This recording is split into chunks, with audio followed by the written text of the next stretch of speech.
Hello, everybody, and welcome once again to another episode of Tales from the Loop. This is session 3.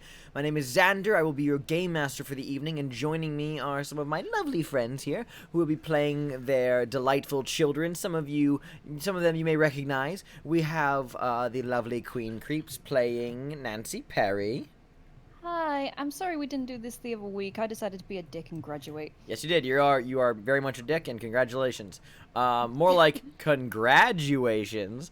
We also Shut up. we also have Juno as Janet Jong. We are the delightful children from down the lane. That is correct. We do everything Father That is correct. tells us. That is correct. We have Upgraded Moon playing Damien DeMarquise. I'm ready to fucking amaze the natives! Hey. And JoJo playing Drake O'Connor. I want my skeleton to hatch already. No, it won't. Oh no, the skeleton is coming out! I'm ready to They join the say skeleton that war. dying No. is just the process of your skeleton hatching. No. This is not something I want to think about right now. Well, starting in the order I just called out, Queen, Juno, Moon, and JoJo. Why don't you guys, just for those of them for those who may be watching for the first time, or maybe those who forgot, just very quickly, just tell everybody what kind of kid you are, like what your kid's type is, any other factoids you wish to throw out at them. Just go for it. Do it. Do your thing. So Nancy's a 11-year-old computer geek. She's got like classic round glasses. She has a little Atari computer she's never seen without her little calculator. And she just tries her best. Janet's type is anybody. She swings Ha. both ways. Ah! Oh my god. Ah! Yeah, you see that? You see Boo. that? Wow, I can't believe. You're booing this fact? I can't believe Tales from the Loop is biphobic. Why are you bullying me? I'm right. Yikes! I'm kidding. I'm kidding.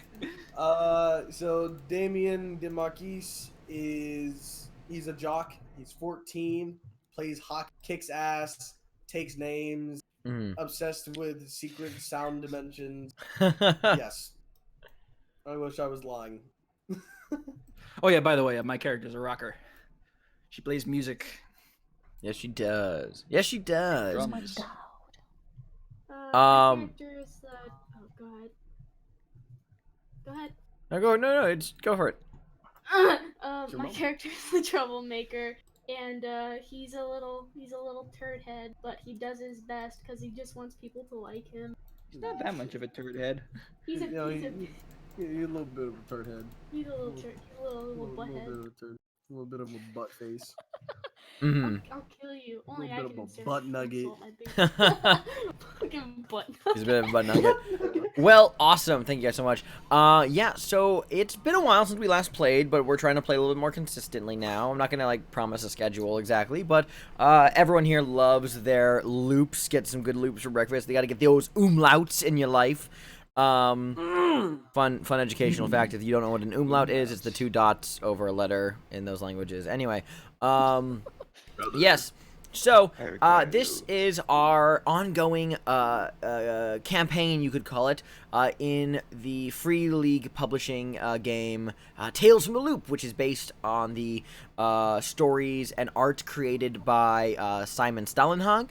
And it is set in the 1980s, the alternative 80s, the 80s that never were, where there are things like robots and levitating ships and all of those cool things right during the heat of the Cold War. We're recreating Iron Giant. Yes, we're recreating Iron Giant.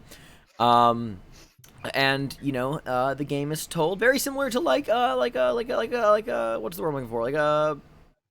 A Spielberg film, like Stranger Things, Spielberg, all those classic, boy films, gotta get the gang together to fight all these weird things and find a pirate ship, like the Goonies, all that cool stuff. E.T. Phone Home, exactly. Then, so we are continuing our game.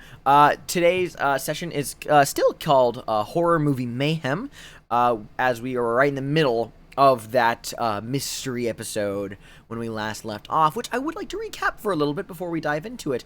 The gang, having previously had their first foray into the strange goings-on of their hometown, through the proxy of a living sound entity known as the Carl, which was the concentrated, attuned, resonant life form.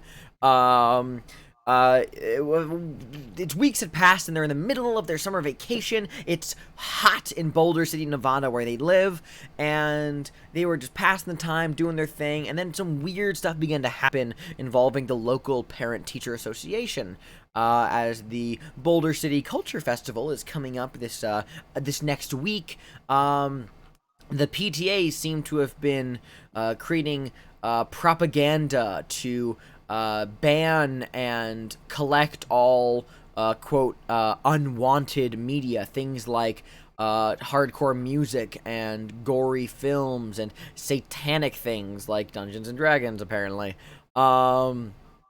And amidst all of this, this led in a break-in, or rather a riot that led to a break-in at the Boulder City video rental store, where a couple of the kids had known the manager, a trans woman named Ellen Woods, and Ellen was nowhere to be found, but they stormed the video store, and through all of this, they found these threads of something involving the PTA brainwashing people into being these submissive servants to the cause of the greater good.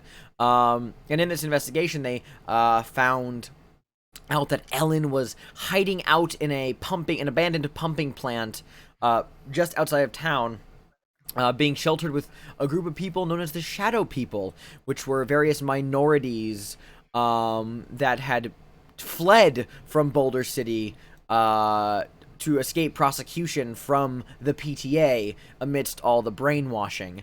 They don't really know exactly what's going on in that regard fully, but they just know that they're unwanted.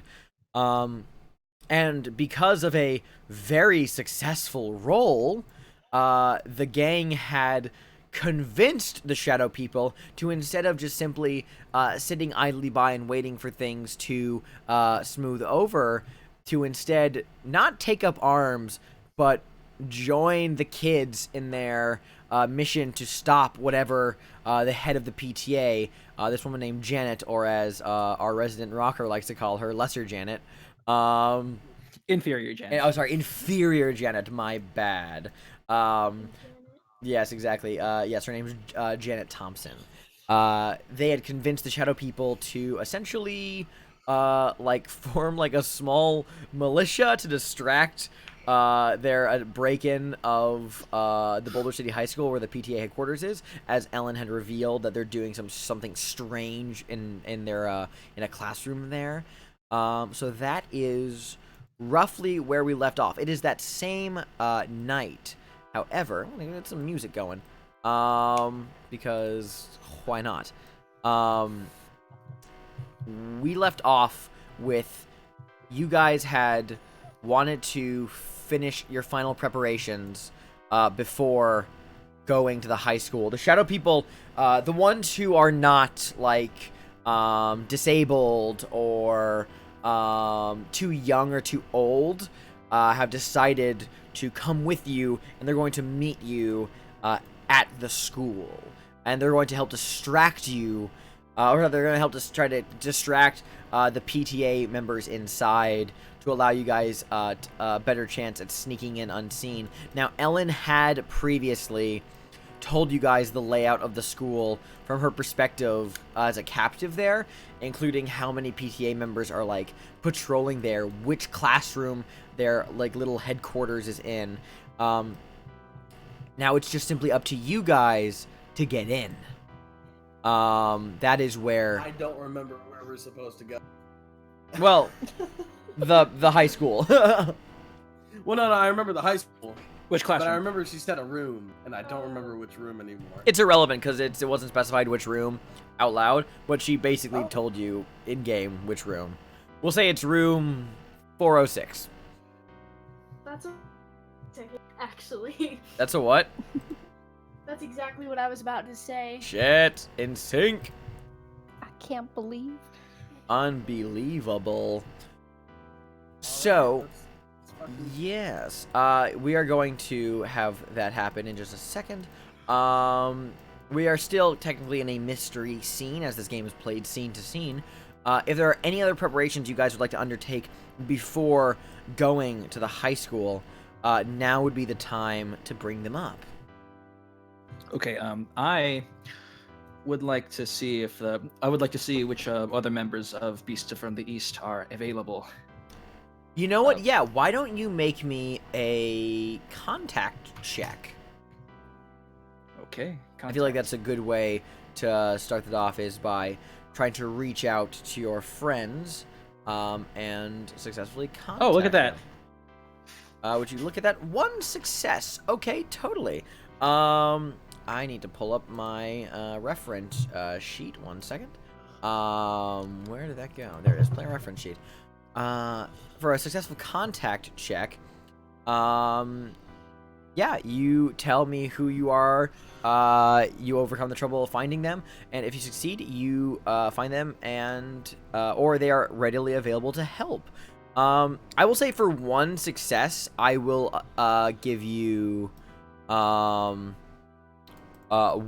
member of Beast from the East who is ready, who is available to help you, and I will let you choose which of that person is. You go to the nearest payphone you can manage, scramble some change out of your pocket, having to like reach into Damien's pocket and grab an extra quarter where you're needed.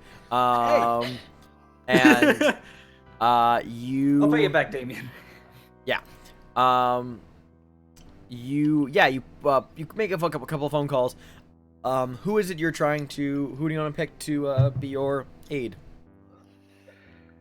You know what? I'm gonna say JJ. Yeah, JJ, Joji. Sure. You call the others. Those that answer. It is past dark. It's not like super late into the night.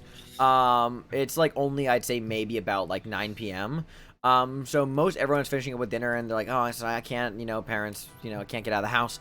You call JJ, and for those at home, would you give a quick reminder of who JJ was? Because JJ has appeared a couple times, just for a quick little recap. Yeah, JJ is the trumpet player in Beast from the East. Yes. He is a Japanese American kid. Yes. You call, and he's a bit of a greaser, isn't he? Like in kind of aesthetic. Yeah. Yeah, like the leather and shit. Yeah. You call up JJ's household, and it rings a little longer than is comfortable in this, time.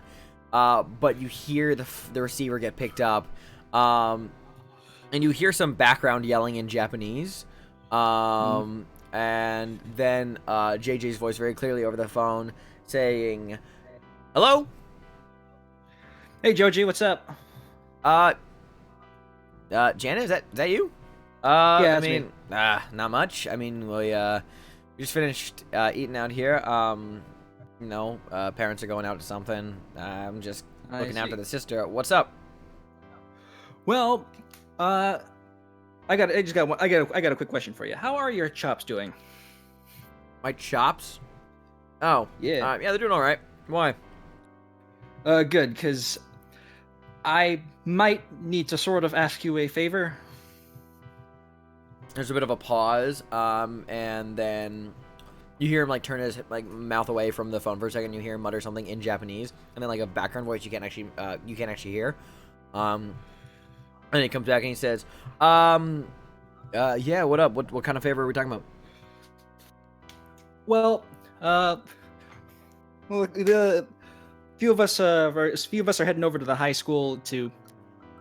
There's something going on down at the high school, and I could really use your help. I specifically need your trumpet playing. There's like another long pause for a second. He goes, my trumpet playing? Like at the high school. Look, like, I'll explain when you get there. Just meet me at the high school tonight. I mean, yeah, sure. Where am I meeting you? Like, what are we talking about? Like 6 and B, 6 and like 7 and G. Like, where are we meeting? Just hold on. Like what are we talking about? Like 5th Street, Adams. Like, Where? I mean, like right outside the school or like near the school? Just right outside the school. Okay, baseball field on G.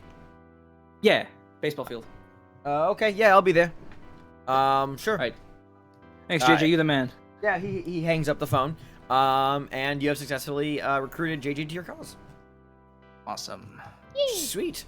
Yeah. Anything else anyone wants to else? That covers Jane. Anything else? The rest of you want to do? I want to get my hockey pads and my hockey gear, like pucks, pads, just like my general shit. Now, remind For me my that house. your iconic item is a hockey stick, isn't it? Yes, it is. So by default, you have that. You're good to go. Okay. So I But just got- like the hockey stick, Alright. but the rest of your hockey gear. Oh yeah, where do you keep your hockey gear? I keep my hockey gear at my house. At your house. Okay, sure. And we established that your dad is like out of town.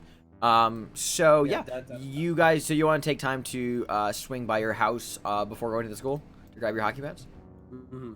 Okay, cool. Yeah, absolutely. That'll give you some bonuses to like some like physical related checks for your own protection and maybe even getting through other people. No trouble to overcome that at a base level. We'll address the specifics at a second. Anything else, either Nancy or Damien? Oh, sorry, not Damien, Drake.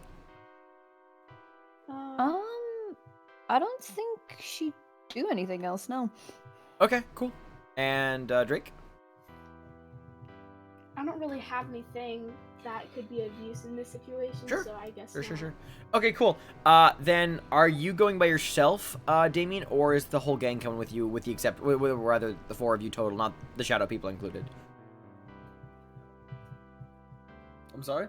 I said- you cut out for me. Oh, sorry. I said, is it just you going to your house to get your stuff, or are the rest of your friends coming with you? No, I'm gonna run to my house on my own.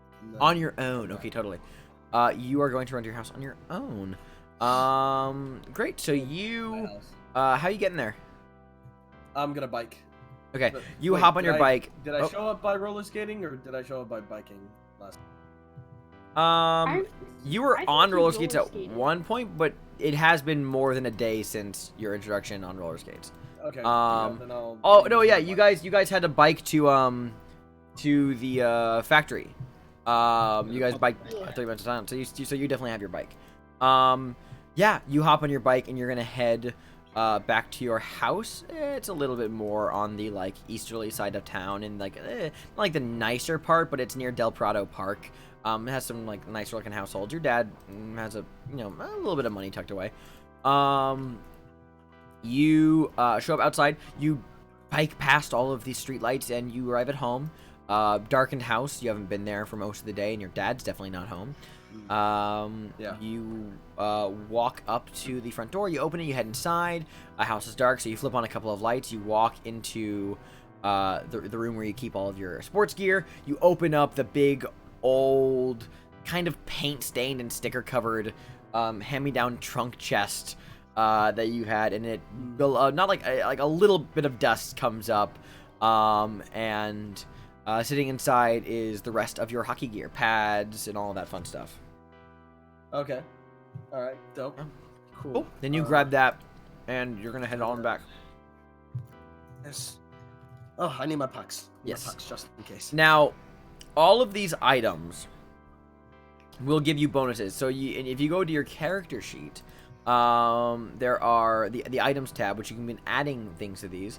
The hockey pads, I think, are going to... Let me open up my the book for Tales from the Loop and actually give you some stats for these items. How do you say that? What do you think about that?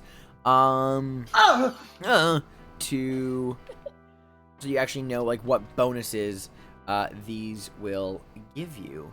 Items are on page 59. Let me open that up. Okay, 59. So your items, where are they? These, yeah, they give you 1 to 3 extra bonus die on the roll. There's like a chart for this. I can't even find it though, apparently. And I can't find the chart. What a sad time. I will say that the the pucks can be used as a +1 bonus item. I'm thinking it'll probably be force. Okay. Either force or maybe even something else, depending, but probably force. Maybe something else, but who knows? Because I think it's definitely a dense object that if you hit somebody with it, it will hurt a bit more than normal. The hockey pads. It was the pucks and the pads, right? Is that what you got? Yeah, just the pucks and pads. Cool. I'll say that the pads are going to be we'll give you is a +2 item, since they're kind of, hockey is a sport where you're meant to kind of bash into other people. This will definitely apply to some body checks. I'm going to give that a negative move to your... I'll give you like a -1. You don't have to write this down, but like I'll just remember this. Any attempt to sneak in your hockey pads will have a -1 to it, because it's kind of bulky and it's not meant for moving around quietly in. Not that the armor itself is loud, but you're a little bulkier and a little clumsier. Okay. Yeah. Cool. So that's what you get from that. Yeah. Then you're gonna head back to the rendezvous point. Absolutely. Yeah, so Boulder City High School is a fairly large campus. It's this big square, almost just like smack in the middle of the town. It also shares the same space with Garrett Junior High School, and Mitchell Elementary School is just across Avenue B, right across. The main feature that's kind of smack in the middle is the track slash football field. Is a big track with a football field in the middle of it. That next to it there is a set of 4 tennis courts and the high school itself, and then there's the local Boulder City Pool and the multi-use building nearby, as well as the gymnasium and the theater and various other classrooms off it. But the main high school building is this single-story structure. Most of the classes are in these outdoor, little, what's the word I'm looking for? Temp buildings. But there is, a main building. That main building is... What was that? Portables, thank you. The portables, thank you. Yeah, they're not exactly portables, but they're kind of similar to those. The building is pretty standard. It's not exactly a square, but it is mostly four-sided with some architectural, bulges and bumps here. There's the front doors on the north side, and then the back slash staff parking lot. Well, not staff parking lot, maintenance parking lot on the south side. The west side has a couple of doors, again, mostly for servicing. That's where the staff parking lot is for the most part. And then the east side is the closest to the quad, aside from the front, where that faces another building. And there's this lovely little tiled, palm tree lined, kind of recreational area for the students to hang out and walk between classes. Of course, at night, this place has a very different vibe. It's a lot creepier. The parking lot lights are on. But the rest of the school, from at least an outside visual, does seem pretty dark. How do you guys want to approach the high school?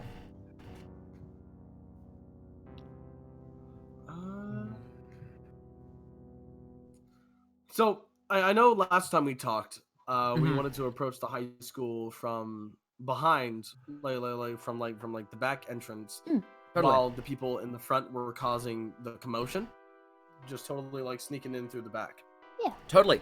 That's a great idea. So you guys are not there yet, but you guys are kind of chilling by this dirt baseball field. It is less used for baseball than it used to be. This is more of a kickball field now, basically. There are 2 dodgeball fields, the Wayland baseball fields, next to the track, that are actually used for sports. Now this is just kind of a kickball field. So you guys are kind of hanging out behind the fenced bleachers, just off of the road that leads directly into the school, clustered around there when JJ shows up. Walking down the road, you see his silhouette against the street lights a few blocks down, but sure enough, you grab his attention and he walks up, wearing his usual attire, a leather jacket, some jean pants, and he's carrying a trumpet case at his side as he walks up. And even though it's nighttime, he's still wearing sunglasses. And he walks up and he walks up to you, Janet, and he's like, "All right, I'm here. So what's the party?" All right, so. Basically, we got kind of a situation going down at the high school. Some, hey, has any of your music been stolen or missing? Dude, I keep my music super well hidden. Oh, that's good for you, but most of my library's gone. Oh, fuck, what'd they take?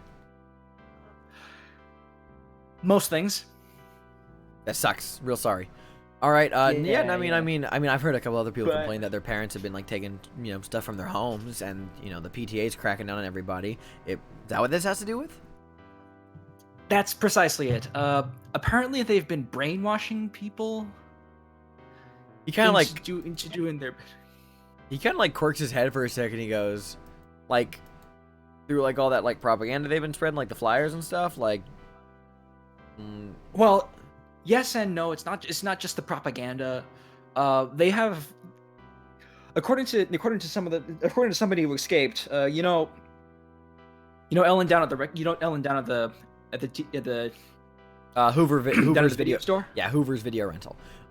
He says, "Oh, I mean, I know about her. I mean, I don't know her, but I know about her." Well, the thing is, she got kidnapped by the PTA and was nearly brainwashed, but she somehow managed to escape. And she told us that they had this whole racket going down. Well, that sounds like a wild time.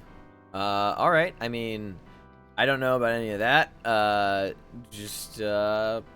Fuck it. I'm here. Tell me where to go and how loudly I should be playing. All right, follow me. I gotta. Follow me. We're gonna need you for part 2 of our grand plan to stop this whole brainwashing racket. All right, yeah. Fuck the system. Down with the man. Let's go. All right. You guys walk around. Where are you taking him? Do we have we snuck into the school yet? You have not snuck into the school yet. You guys are outside the school, waiting for this distraction to happen, and you're setting up the distraction. Yeah. So we gotta. Yeah, the building looks super empty from the outside. There's not even you don't even see any, there's definitely not even anyone even milling about outside the building other than you guys. Did you want to take him to the front of the school, right outside the main front doors? We wanted to hit the office and try to hit the PA. Oh, you're gonna take him with you. Gotcha. Okay, cool. Gotcha. Gotcha. I see where you're going with. Okay, cool. Well, you guys move around, and as you're moving, you guys, some stuff catches your attention at the corners of your vision. You see movement around you, and after a second, it finally registers. You see moving out from the darkness between streetlights. You see many of the shadow people approaching the roads around the school, stopping, looking both ways, checking the area, and then quickly moving between shadows, trying to stay as quiet and quick as possible. They quickly file in towards the kickball field as well, where you guys were, and you kind of explain the deal. One of them steps forward and says, "All right, so what are we thinking? You want us to be outside the front of the school or kind of surrounded on all sides?" The front. Definitely the front. Definitely the front. We need a commotion. We need something really, really big. Something that's going to gather everyone's attention just to that central point. Okay, JJ and I will try to hook ourselves up to the PA and maybe cause a little bit of noise. A little bit of... All right, that sounds good. I am, we're in this. We got this. If any cops show up, if there's any sort of heat that comes along, we're gonna scatter. We're gonna take to the. We're gonna try to get out of here as quickly as possible. We don't want anyone to get arrested or anything worse to happen. So, just so you know. Yeah. All right. Good luck in there, kids. He kind of like pats he pats like a couple of you on the head. We'll do what we do, and hopefully we can buy you guys enough time. You Awesome. got this. Thank you. Thank you. Nice. Thank you. All right, yeah. I really... The shadow people begin filing in to be in front of the school, while you guys rotate clockwise with them as they go to the front. You maneuver, and you are in position at the very back of the school. As a group, JJ's there. There are a couple at the very back of the school.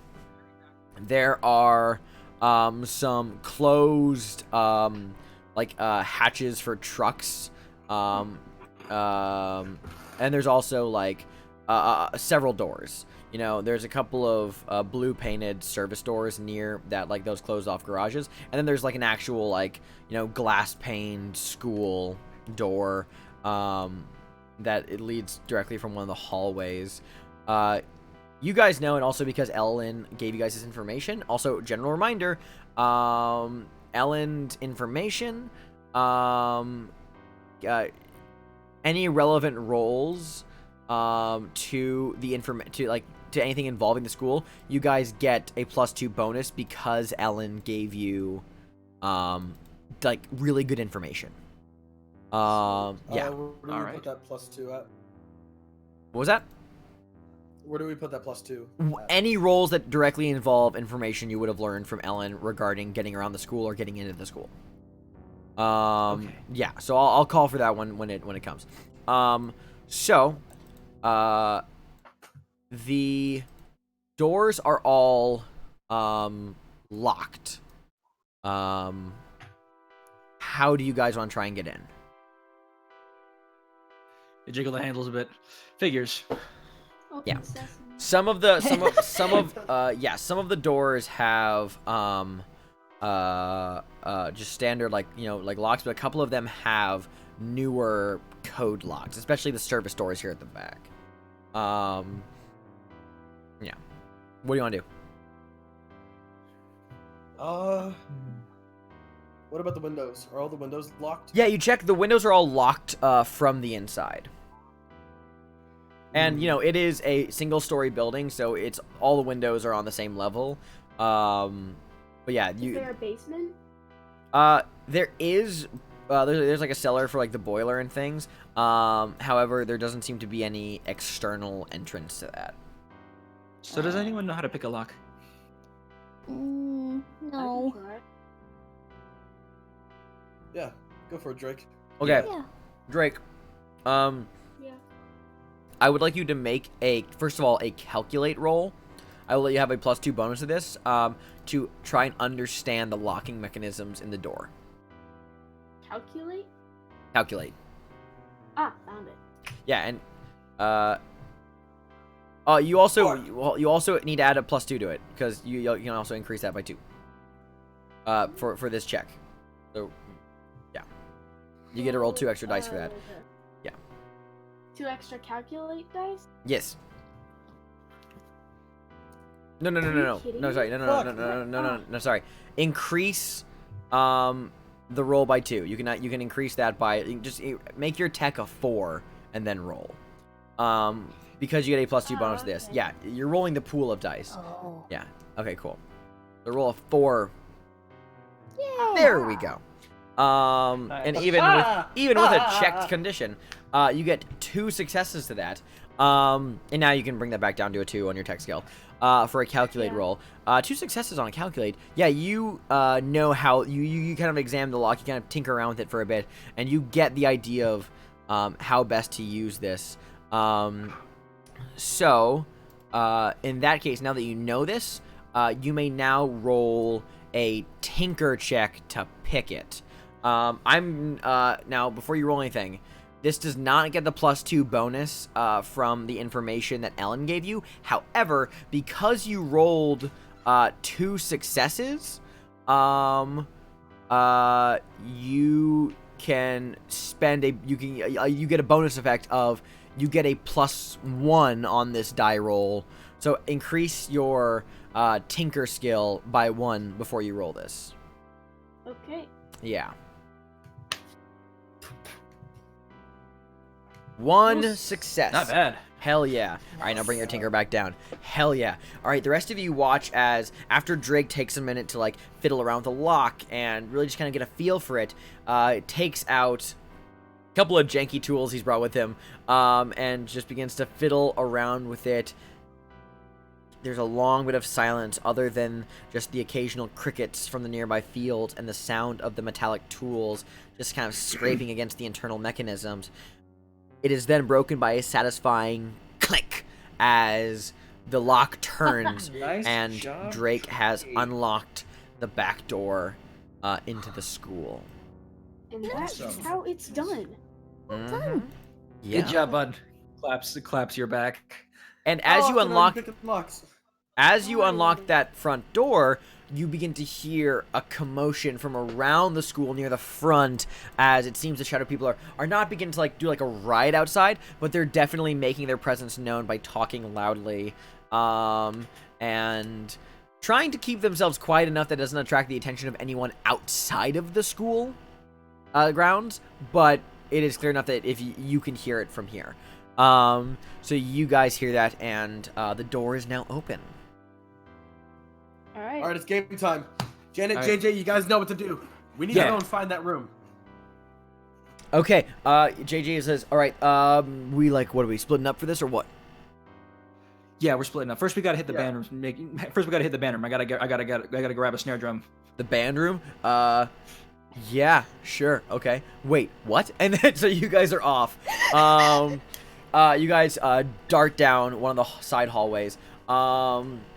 The building isn't really big enough for, the band room where you play. That's actually in one of the, other buildings. However, there is a equipment storage room for, extra band equipment that is in this main building. So you guys go off in search of that. I will say, you guys kind of get inside, and there are not lights on inside, and you don't really see anyone. However, can I get you to make a sneak roll just to try and move quietly, even though you're not, you don't see anyone around? All of us? No, just Janet. One Hey, success. look at Yeah, that. you and JJ quickly dart off and are out of sight. We're leaving the rest of you to do what you want to do. You are finding room 406, correct? Yeah. Yes. Okay. You guys walk around, being very quickly, and you turn a corner, and you do see the faintest bit of a flashlight going around another bend of this main building. Luckily, out of sight, no longer there, giving you guys an open space to continue moving. You walk down the hallway. Eventually, you come across what you're pretty sure is room 406. And it is clear that this is your destination because a sign hangs in front of the door that says Parent-Teacher Association. Yeah. Of course they put that there. Okay. There it is. I'm gonna walk up to the door. Yep, Is you it walk up. locked? No, it is not locked. It is actually, you just press lightly on the handle, and it goes all the way. It is completely open. All right. Okay. They I'm could have been gonna a bit wait more a second. subtle. Wait Yeah, a sec. No. I think that's. I don't feel good about it. Hmm. Yeah. I seems mean, odd. think about it. The entire school is locked. Windows, all the doors. Why would this one door be unlocked? I mean, they always lock up the classrooms. I don't know. This seems too easy. Yeah. Well, if something happens, then it happens. I'm gonna walk in and I'm gonna turn the lights on. No, wait. Mhm. Let me go in first. I'm sneaking No, in you. absolutely not. I'm going to walk in and I will turn the lights on. It's Then fine. you're gonna probably get caught and probably Yeah, what if someone's brainwashed. in there? What are they gonna do? Kill me? No, they're gonna brainwash you. Well, Yeah. from what we've gathered, it doesn't happen to kids. I You're think I'll be technically fine. not really a kid. You're a preteen. Well, I can also handle myself, Drake. I got this. Yeah, well, even so, if they can't brainwash you, then what are they gonna do after that? Nancy, just let him do what he wants. If he wants to be a dumbass, then do it. Don't say that. Let me just walk in. Okay. I'm just gonna walk Okay. in. Maybe not Damien. even turn on the light. Do we have a flashlight? Yeah, you guys totally Any brought of us have a flashlights with you. flashlight? I'll absolutely say that. That's Okay. totally allowed. All right. Yeah. You open up I'll the use my door, flashlight. click on your flashlight. It is dark inside the classroom. You look around, and the room's empty of people. You look around, amidst the pastel colored decorations of the festival. Like, this room has been, like, decked out with various, kid created things for the culture festival. There is a much darker motif evident here. Several TVs have been rolled in and are lined up side by side. In front of each of those TVs is a chair, complete with straps and restraints. Connected to those Oh. TVs, Jesus. yes, connected to the TVs are a network of vining cables that wind their way back from the TVs to a large computer that is behind the teacher's desk. Oh, wow. Are we It's all clear. in Come in. Okay. Close the door behind you. Be quiet. Quiet. Close this door. Walks around quiet. That's Oh man. How Look could at all they do this. This is straight out of a horror film. I think well- we need to start cutting the wires. Well, maybe not cut the wires. Yeah, that's a bit Maybe extreme. just cut it off from the source. I'm gonna walk over to the computer. What am I looking at with the computer? The computer, it is a big, 80s, tower computer. It's got all those, doodads and, little screens, buttons, and whirring bits. It is currently, off. It is not currently on. Oh, Okay. I want to I'm take a going to picture turn of on this the stuff. computer. what? You look around. You do not see an on switch for the computer. What? What the hell? Maybe it's. How do you turned turn off this when- thing on? Can I start taking pictures of this stuff? Do you have your camera with you? Yeah, I have my Polaroid. Yeah, you snap a few Polaroids. Since I'm the computer nerd, could I do a more in-depth check of this? Yeah, make a calculate check. Yeah. Calculate. Yeah. Well, hold on, sorry. take Are you trying to figure out how to take- turn on the computer, or are you trying to just figure out stuff about the computer in general? Yeah, I'm trying to figure out yeah, that just how it works basically. Okay. It will be very difficult to. You can still roll. I'm just letting you know it will be very difficult. This will be a roll considered of an extreme difficulty, which a roll of extreme difficulty requires. Sorry, 1 second. Noises. Extremely difficult requires 2 successes. Just so you know. Okay. Yeah, if you're feeling confident in your ability, you can make a check, a program roll to investigate the computer. It is off, so it is very difficult. Fuck. Okay, you begin to look over the computer, and you honestly have no idea how it works. It is off. You can't even investigate it in function. So you have no idea what's going on here. That being said, feel free to make a calculate roll if you would like. Sure. Yeah, to figure. That was to kind of investigate the computer. This is now more of to see if you can figure out how it turns on. Yeah. There's one success. One success on your calculate roll. Yeah, totally. With a success on your calculate, yeah, you get to know how it works. You get the idea that this turns on, that this thing is connected to the televisions. And the televisions are all off. I see. It's connected to the televisions. So that means that's what's causing all of this. Yeah, I assume that if Well, we turn them on. Turn it on. Wait, we shouldn't turn it on. It might be dangerous. No. I'm not saying to turn on the TVs. I'm saying we need to break it. That's what I was saying. We should destroy it. I mean, that's what's been doing this in the first place, right? That's what I was saying. Well, destroy is a bit of a strong word. Maybe just disconnect. Oh no. No, I think if it's brainwashing an entire town, destroy is the perfect word for this situation. Wait, what if they have backups? Oh, that's possible. With a computer this big, do you think they can afford a backup? I mean, it's huge. It is quite You'd be pricey, surprised. yeah.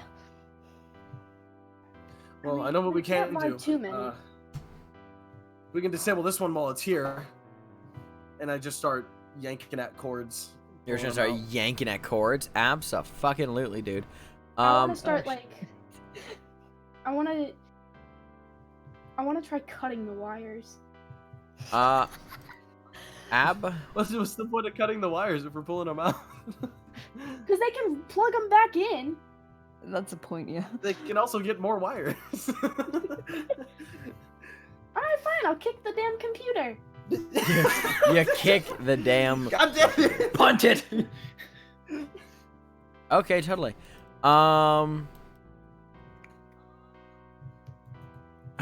Okay. I will say for this, we're gonna have these be, you know, Drake, why don't you just make me a force check for just it. kicking the computer? You got it, bub. That should be fun. God damn it. And who's just yanking cords out? I'm yanking cords out, just fucking. Snagging, Sure. pulling, Why don't just you make me yanking. a program check? And also, you can, yeah, you make a program check. I'll also give you a +2 bonus for this, from Ellen Woods' information, just for yanking cords out. Drake, you just kick you kick computer and your foot starts to hurt. As you just kick it and then you stub your toes. It's a little loud, but it doesn't like ring out throughout the school. It's kind of a densely packed machine, so there's not like a lot of room for it to echo on the inside. So it kind of gives a hefty thud, and you are left with a sore foot. One success in your program is that you begin to rip out cables from the machine. And effectively, you get the idea that you may have not necessarily fully disabled it, but definitely impeded the progress here. Like I said, and it was pretty extreme. This is a complicated computer.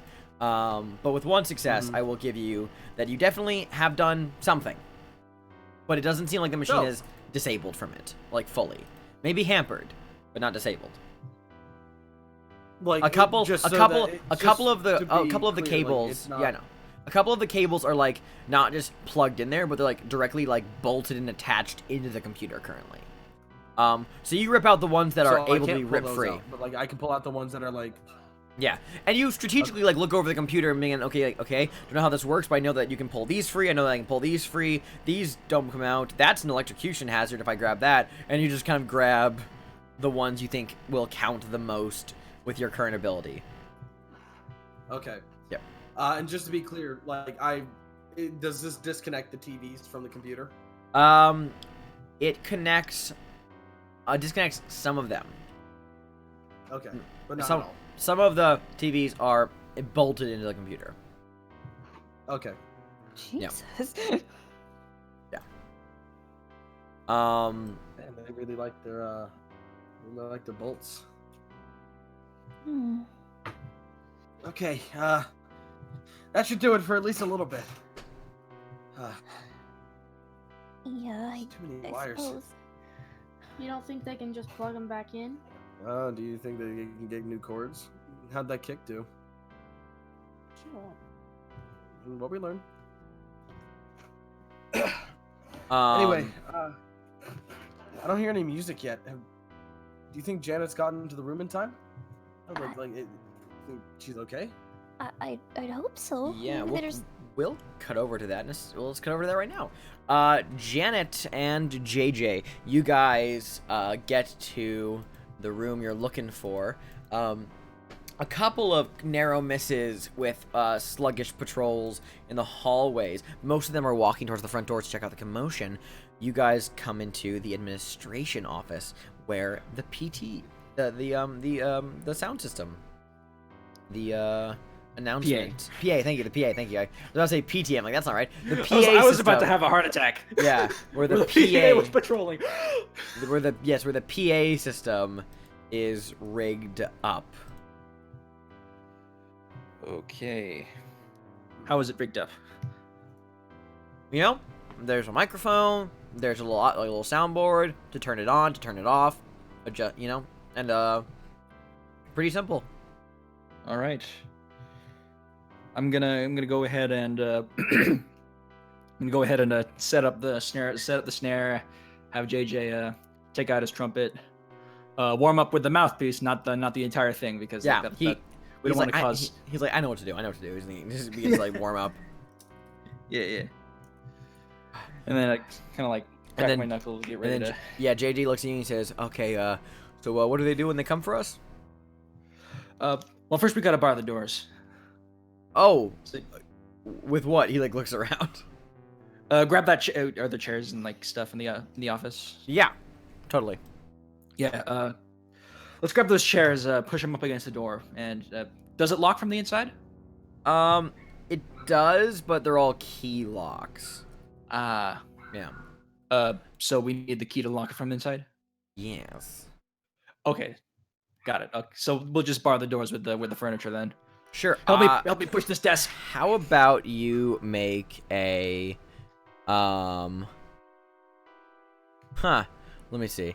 Considering what check this would be, how about we call this a tinker check, and a +1 bonus for JJ helping you. Okay. Curses.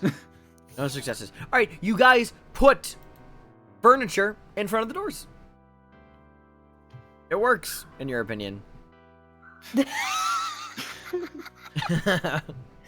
That should hold them for a bit. Hopefully enough. Hopefully it'll give them.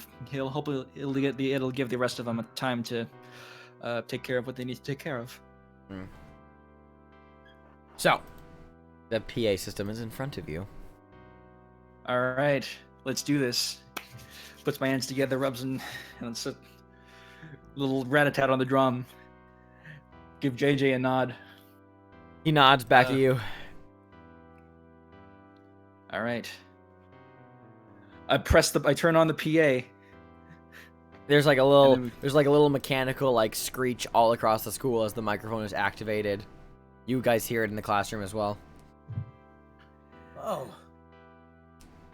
And I then lean in and I say, "Good evening, Boulder City." echoing throughout the school, the voice of Janet just coming over through like the bad sound quality of the school's PA system. Yeah. As Janet continues. And then we just like get on with the set. We play. You begin tearing away at the drum while JJ just begins fully doing like the military.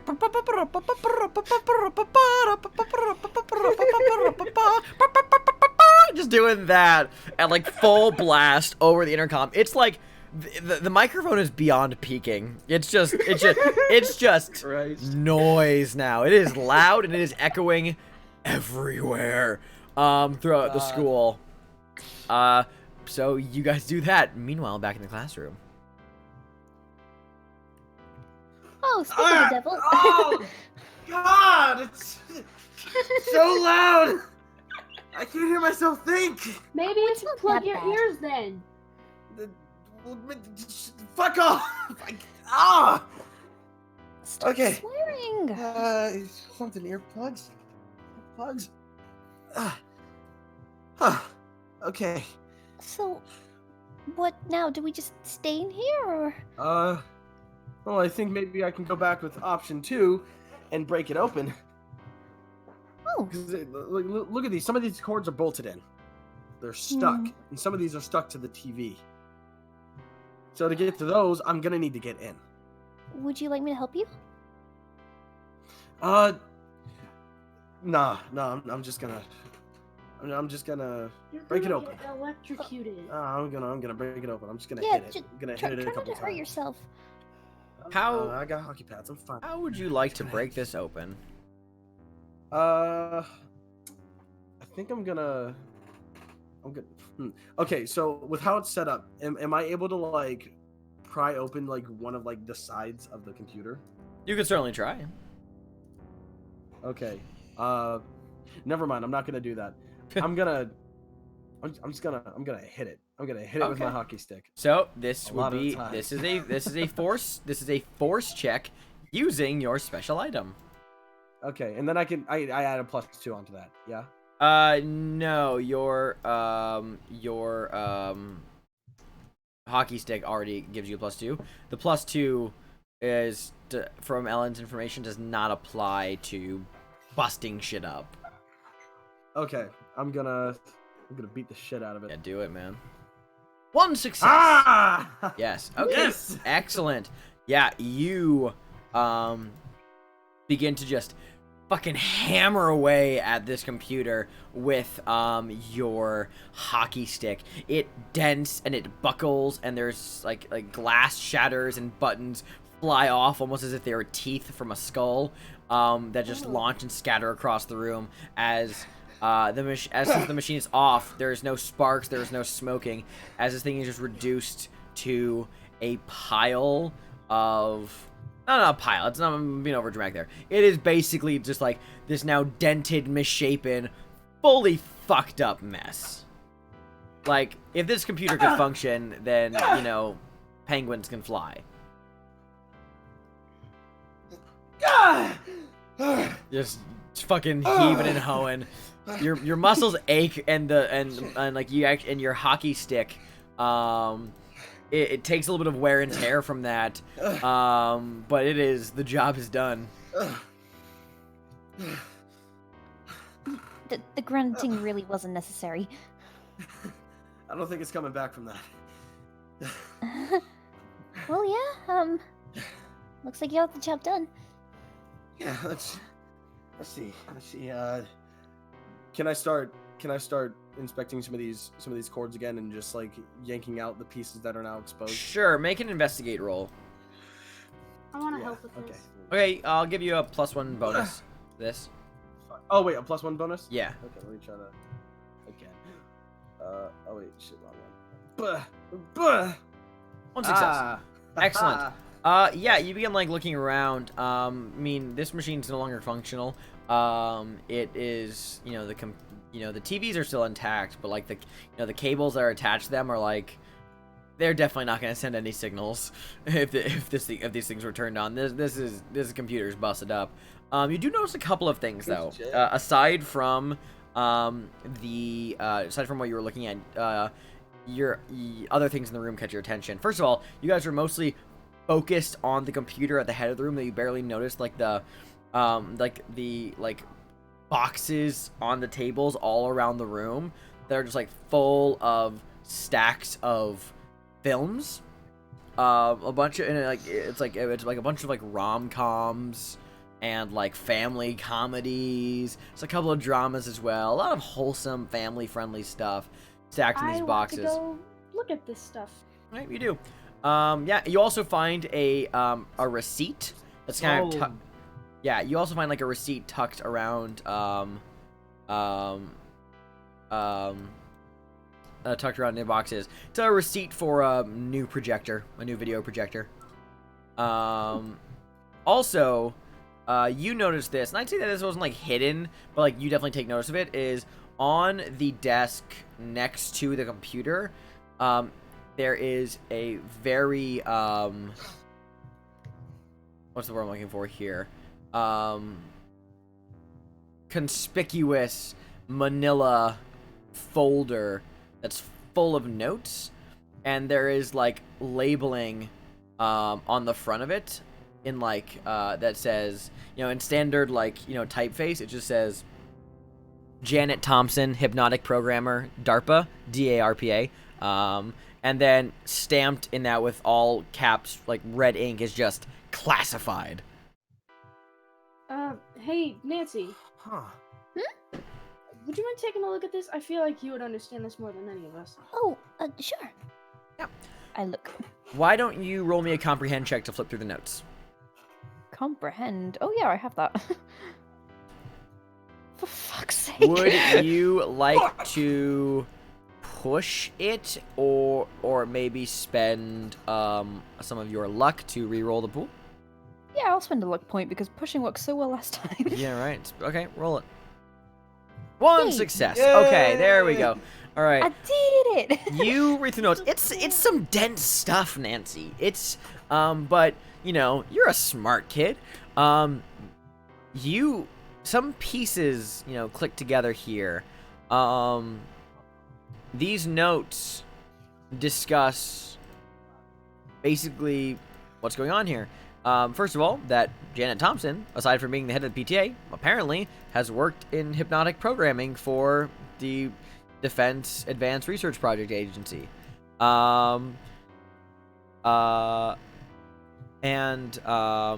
She has developed a system and a software that puts people into a hypnotic state when they're watching TV. And there are several notes from her tests that show the control that the control doesn't really usually work on younger kids or people whose brains are like just like have been like kind of impressed with like a lot of like culture regarding that, or people who just like their maturity is like not necessarily on par with that of like a working class adult. And other notes that say that this hypnotic control can actually be broken by strong emotional impressions. And there are various examples given, like high-intensity sports, horror movies, and like really hardcore music all seem to like break the hypnotic control. Nice. What? That's it. Oh my god, that's it. Yeah, it's... Well, no, the music can break it. Let's say that the PTA comes down here. Let's say that they come down here, and then they can hear the music that's currently playing from that speaker system. Well, that settles our problem, doesn't it? Yeah, we can snap them out of it. That's right. Just, Oh my god. how do we make it louder? I think that's more on Janet's end, but we can't really reach her in time, can we? I can try. Like hell we can't. How would you try? Well, we could run over there right now if we wanted to. Well, yeah, but if the noise is being made take now, that they're folder probably with in the you. way. Oh, okay. Wait, yeah, wait. of course. Let me grab a picture of all this stuff first. It's Yeah, just be quick. I Take it with you, snapped a couple pictures. You take a few pictures, yeah. DARPA. Oh man, I've never heard of DARPA before. I thought hypnotism was like a myth. This is so confusing. Well, we don't have much time. We need to go. Yeah, alright. All right. You guys start to leave as you know the music continues playing over the PA system. Nancy, on your way out, there is an announcement board in the hallway that's covered in like glitter. It is talking about the Boulder City Culture Festival. You know, all the very programs are happening, and there is a flyer. that specifically advertises that the next event is the Future of Boulder City, which is a speech and an inspirational video by the PTA's chairman, Janet Thompson, outside City Hall. This is going to be the kickoff program starting on Monday to lead the Culture Festival. Can I take this down? You can, yeah. You grab the flyer. Yeah. And it talks, and you like, well, furthermore, you look at it, it talks about, like, you know, it's going to be also featured on the local cable network. Oh, for fuck's sake. They're gonna broadcast this everywhere. Yeah, They're gonna hypnotize everyone. Okay, yeah, priority's up now. We really need to stop this. What do we do? Yeah, I'll read into it in more depth while we're on the run. Let's go. We need to go. Yeah. Alrighty, you guys duck out and move. Meanwhile, back in the main administration office, Janet and JJ, you guys hear noise outside through the sound of your own playing as the door is opened and easily pushes through your attempts to bar it, as there are two members of the PTA wielding flashlights that shine them in, illuminating them over you, as they both say in sync, "Hey, they're over here." Uh-oh, we're busted. JJ stops playing and goes, "Okay, time to go." And he like just grabs a fucking like cup of pencils from the desk and just hucks it at the two PTA members. And vaults over the desk. You can certainly make a move check to try and get away from the PTA members, Janet. Yeah, I'm gonna go ahead and do that. Go for it. One success. Yeah, easily. You leap over and you quickly dart away. Oh, shoot, we're busted. Let's get out of here. Yeah, easily. You easily get away. The patrol guards are sluggish in their attempts to follow after you. So you and JJ take off, bolting in the hallways, eventually finding your way out to where you had entered from and taking off from there. The rest of you guys, this distraction from the PT members that Janet has been dealing with has actually opened up the way for you guys a bit more to escape. So you guys are able to like sneak out one of the other side doors of the building, which is not locked from the inside. And you guys are able to quickly duck out of the high school and leave. You guys reconvene, everyone wheezing out of breath. Okay, so what'd you guys find? A lot of stuff. Oh, we found this huge computer, and it was connected to a bunch of TV screens, and they're gonna broadcast everything on the cable tomorrow. Slow down. What are they gonna broadcast? Okay, so there is this tape and all of this hypnotic stuff, and we found these files. Nancy, show her the files. Shows files. They, oh my god, they Oh. They want to broadcast the hypnotic stuff on the TV and hypnotize everyone. Oh, that's gonna be all over America. It's on Monday. Monday, huh? It's the festival, and they're planning to do like this kickoff thing for the festival itself, Oh, and that's boy. what they're gonna broadcast. Wait, the tapes. We forgot the tapes. Oh. If they don't have the tapes. I destroyed the computer, right? Is it gonna be like a problem? No, they can have the tapes. Oh my god. No, hold on, calm down.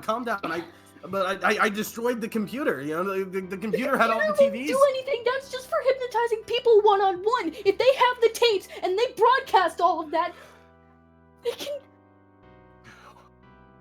Look. We need to. Wait, hold on. What else, Nancy? What else did the files say? Well, apparently Janet is the head of this like hypnotism group. Hypnotism group. But the hypnotism can be disrupted. Disrupted? Yes. Tell me more. Tell me more, quick. Through some like extreme things like sports, like horror films, music, like Music. really loud music. Ooh. Hold on, that Yeah, gives me an idea. Drake, we might still be able to get those tapes. How? Well, if any of those PTA people, come over, approach us, Wait, I know what to all do. we gotta do is just blow a big fat note in front of them. Wait, I know exactly what to do. We can take the... No, never mind. It's too risky and it's too much to do. We just need to get the tapes and... I could bike into the school. What if we switched out the tapes? It'd be a lot faster than just if they. What do you mean if they switched out the tapes? Janet, do you put have fakes any there? tapes of you recording your band together? Like videotapes or recordings of your music or anything? We don't have tapes of our music. Wait. But... What? What? Hold on, I have an idea. What? JJ, you said that you kept your music very guarded, right? Yeah. I mean, I keep it kind of in a couple of well-stashed places near my bed. Ooh. Yeah. That's it! So, let's say that we grab that, we connect that to some speakers, and we bring everyone back to normal. But what if they hijack it and then... And what if they don't? We have to try. Mm-hmm. So come the Culture Festival, we take JJ's tapes, and then right after the broadcast, we switch them out. Or even before, Right. or even before Yeah. the broadcast, if we can Yeah. if we can mess with their stash before they even get a chance. I don't know, whichever one's less risky, because I'm not whatever interested happens, it has to happen at that festival. Exactly. That festival seems to be our best bet. It's like imagine, people are coming for that kind of music in the first place. Yeah. Everyone coming there, it would just be like a normal thing if we were to play that music at the beginning as a sort of kickoff. Yeah. Oh man, this just might work. It could. I'll see if we can get some of the musicians on standby as well. It's now that you guys actually start to hear like the distant din of some police sirens coming up the block.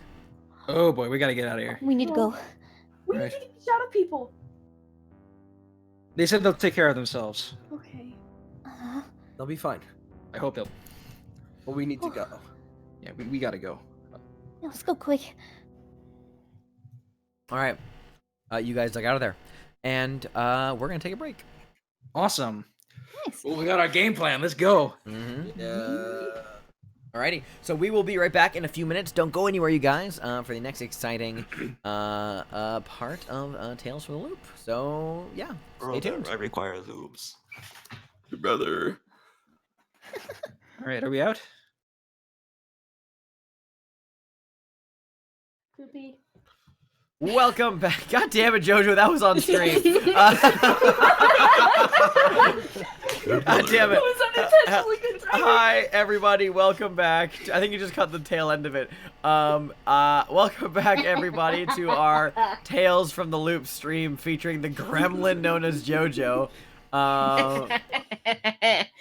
Anyway, hi, everybody. We're going to pick up right where we left off. So, the group has... I want to put the music back on because why not? The group has now... Jordan. The group... Bring it back in, guys. Bring it back in. We're live. Yeah, relax. You guys have just fled the scene of the Boulder City High School, cutting across a few blocks, and now you are have regrouped. JJ has said, "All right, now this has been really fun. I'm gonna run back now. Yeah, don't get in trouble, man. Yeah, just hit me up anytime over the weekend. We can go over my collection or something. Let me know Yeah. what you want to do. Just let me know what works for you best. All right. Best of luck to you guys. Whatever weird shit's happening. It's been fun. And he just kind of takes off down the street. Hi. How much time do we have until the festival? You said it was Monday? Monday. Yeah. It is. Okay, what day is it today? Today is I should have checked this last stream. We'll just say that it is the end of the week, so it's around that Thursday Friday time, Okay. and so it is you got a weekend to do stuff. Oh my god. Oh shit, we got a lot of time. Alright, we got a lot of time. So definitely we gotta check JJ's collection for anything explicit. Yeah. None of that gross, easy listening music. No, of course not. Well, no, you find the best. I need to repair my hockey stick, just a little bit. It took a lot of damage. You should have seen it, Janet. There was this big ass computer, and I was just. I'm sure you beat that. I'm sure you beat on that real hard with your stick. Yeah, God, it was huge. It was so big, and I beat it so hard. It was enormous. Stop. Stop. Stop. Please. There are children. What? I was talking about you guys are talking. I don't know what you guys are thinking.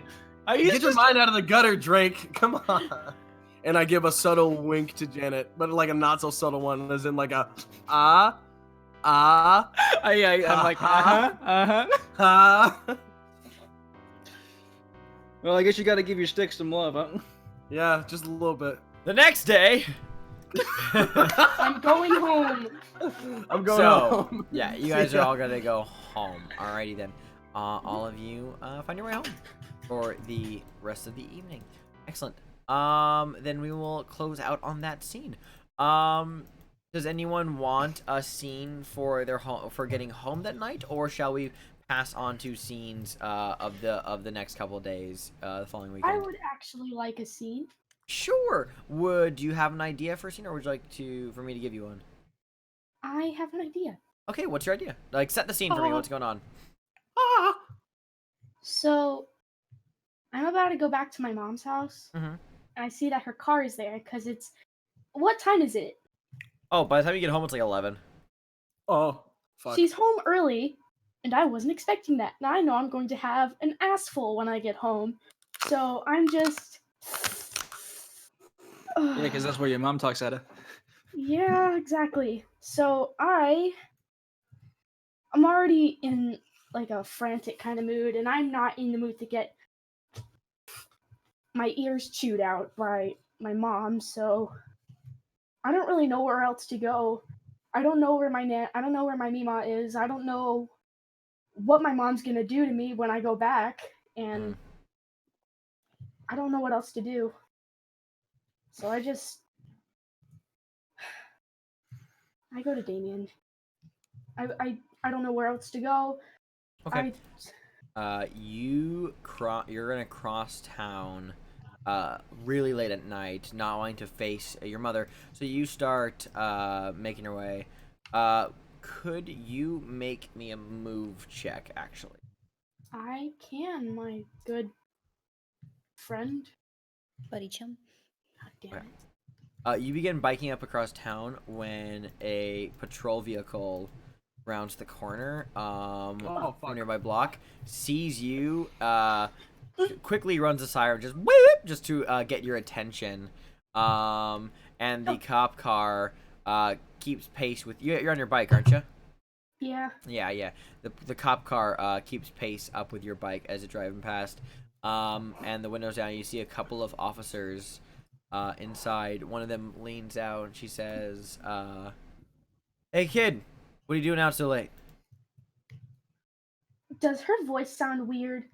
Like, does she sound hypnotized? How about you make me a empathy check? Empathize. Yeah. 2 successes. Yeah, would you like a bonus effect to buy a bonus effect of that? Yeah, the bonus effect you can buy is you can like so for successfully getting an empathize check, look at the reference sheet from our that for the game. You can ask 2 questions. And yeah, and then you can also for buy an additional question and get a +1 bonus to a die roll when you use that information. So what you can ask 3 questions. What are those 3 questions want to be from that list? How can I make her do something? What will she do? And is she lying? Okay. How can I make her do something? I want to see You if get- she can. You get you get the idea that for you to get the best result of the situation of getting her to do what you want, to be as like placating and amiable as possible, Not that it's like not that it's illegal to be out past curfew, but to be this young kid just biking so late at night, the cops definitely take notice of that. If you want to make them do something, the ability to reassure them, or potentially charm them, hint hint, would be one way to get them to do what you want. Do you say what does she want as your second question, or what will she do? What was it? What will she do? What will she do? That's what it was. What will she? Yeah. What will she do? As it is, what she will do is, as state required, she is definitely like on the verge of like basically like asking you to get in the car and like driving you home. Just because a young kid like yourself being out so late is even though it's the summer, like it's less of like it's like a big deal, but it's more like she's kind of not like. She's like, all right, you get the idea that this conversation, it's happened before. It's steering in the direction of like, all right, Chample, let's get you home. And that home might just be, you could just give her, you could just probably give her Damien's address and she'd take you to that household and make sure you got in. But yeah, she will soon ask you in that more like, it's not a question, but I'm phrasing like a question. To get in her car and to take you home. And is she lying? She does not seem to be under the influence of the PTA, nor does she seem to have some ulterior motive going on behind the scenes. Okay. Yep. So she leans out her car and says, "Hey kid, what are you doing out so late?" I kind of like look at her and I squint, and I have a feeling that she's not really under the influence. I'm just, I'm trying to get home. My brother's gonna kill me if I stay out any later. He told me not to stay out this late, so I'm just trying to get home quickly. Where does your brother live? And I give her Damien's address. Okay. She says, Jake looks over at her partner in the car. The partner just kind of like shrugs, nods, and like just brings up a this like just a cup of coffee up to his mouth and just takes a long sip, and she goes, "All right, well, our car's heading in that direction. We can give you a lift, kid, if you'd like. You can strap your bike to the back." That'd be helpful, thanks. Yeah. She pulls up alongside the road, gets off, and like helps you like line up her bike, and she says, "You didn't really answer my question though. What have you been doing out so late tonight? I get that it's the summer, all that's fine and good, but you know, kids shouldn't really be out this late. Your parents are probably worried. Your brother's definitely worried. You know, it's not really smart. Not that we have a big problem with the coyotes, but they are around, you know." Yeah, I know. See, I don't really like to be around people. So, and I have a big imagination, right? So I like to be around by myself and pretend imagination, all that stuff. It's a little dumb, especially for a kid my age. It's the most I can really do. Huh.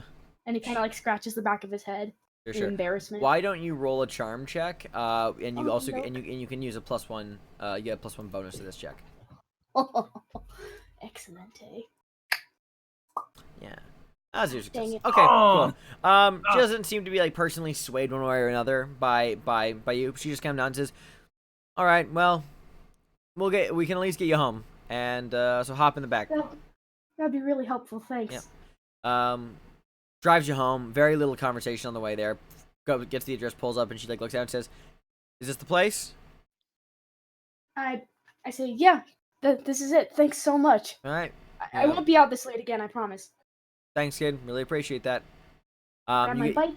Yep, you get out of the car, you get your bike, you walk up to the house. The cop car does not move, and they're fully watching you as you go up to the house until you walk through that front door. Or do you like knock on the front door? Because you do.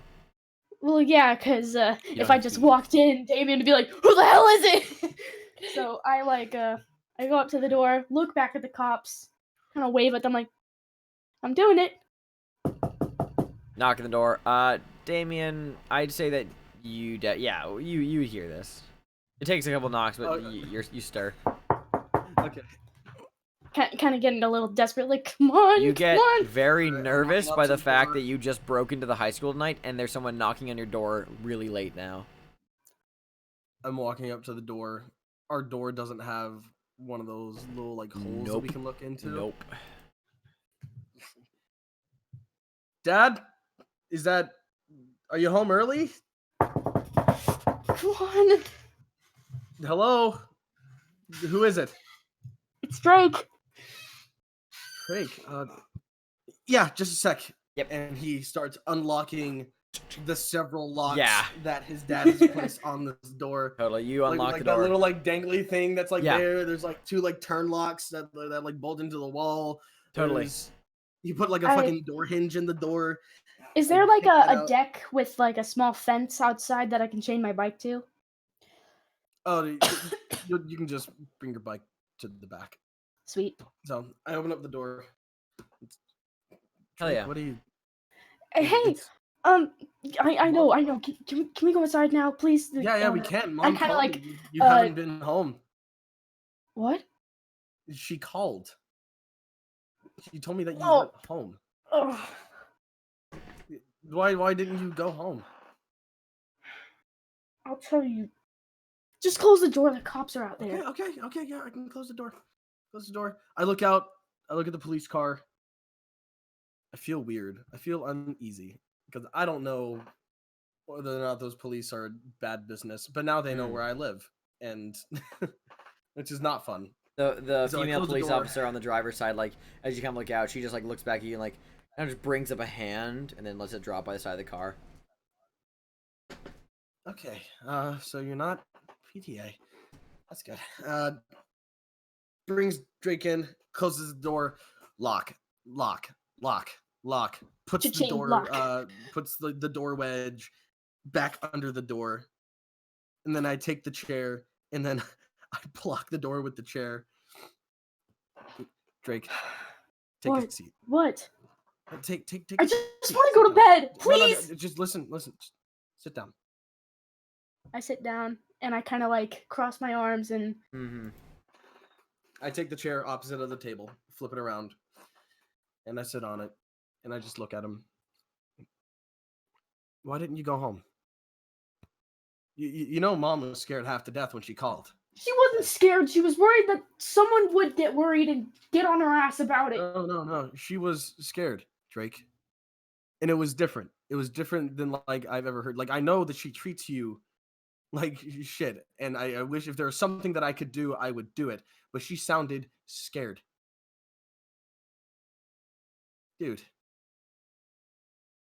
I understand the feeling of confrontation can be scary. You don't know what she would do to me. I've heard how You she have- talks to you. I don't like it either. You haven't heard when it's just me and her. You have never heard what she says to me or what she does to me. Yeah, and maybe I haven't, and I'm sorry. I just want to go to bed. I don't want to go back. Why? Please just. Okay. Why don't Damien, you roll me a lead check. Okay, a lead check. Kablah. Ah, fuck. That's a 0. Would you like to use any luck points or push it? Yeah. I'll use my singular luck point. Okay, reroll that. Try. Cool. One Okay. success. Nice. Mechanically, you heal the condition that Jojo has taken. So Yay. Jojo, you can check that. It was upset, wasn't it? It was scared. Scared. Gotcha. Well, Listen, I now won't send you back. Yeah. Okay. I'm not gonna Promise. Promise that you won't send take you me back. back. Listen. I'm not gonna like take you in the middle of the night. Take my word for it, dude. I'm not gonna send you back. and as Damien is I will- talking to you, Drake, like you feel just that anxiety that's been building up from this whole day, starting at the factory, begin to like loosen its grip on you. And while you are still very much concerned and pent up regarding the situation in general, talking to your brother, even if he's being blunt with you, even if he's just telling you how it is, the fact that there's this nugget of like this kind of like deep caring he has for you begins to mellow you out a bit more, that you actually feel like you're gonna get some good sleep tonight, even if you're still a little tense. Listen, You can take my room, sleep on my bed. I'll stay down here. I'll sleep on the couch. Okay? I'm sorry. It's okay. Hey, it's okay. I do have to call Mom and let her know that I got you. Just so she knows that you are okay. All right? Okay. Okay. Head upstairs. I'll set my stuff up down here. I love you. I love you too. I just kind of like hug him and then go back up. All right, and Drake, you head up the stairs. You go to the bed, and on the way, you pass by a framed painting of a swirling, colorful field that has your dad's artist signature in the bottom corner. And we'll. I kind of like take a moment to look at it, like, wow. Can I call Mom? Can I have a conversation with You Mom? call Mom. You call Mom. You tell her, and she is relieved. And also definitely a little on the drunker side. And she says she'll like swing by in like the morning to pick him up. No, it's okay. Hey, is it cool if I just hang on to him for the weekend? You can make me a fucking charm check. Oh. Okay. All right. Can you give him like a plus or something since never mind. No, he doesn't need it. He succeeded. Don't need it. I'm Damien Your mom. my Keith, bitch. Your mom acquiesces, and she agrees to let him stay there for the weekend with you, and agrees that maybe this is the best idea to let both her and Drake cool off in regards to just life. Yeah. After you cool off, I would like to talk with you one-on-one, Mom. Just in a couple days, when some stuff blows over, we need to talk. She agrees to that, and you hang up the phone. You guys finish the conversation. I love you too. And you go to bed. So does Drake. Good night. Curl up for the night. And we'll close out on that scene. Does anybody else want to be part of this everyday life scene segment? Quicker scenes, albeit. Or shall we move into a mystery scene in that is everyone has reunited and planning shit? Up to you. I have a small idea. Yeah, what's up? So this would be her just like right after she goes home. Totes. If that's good. Yeah. Do you want to set the scene or shall I?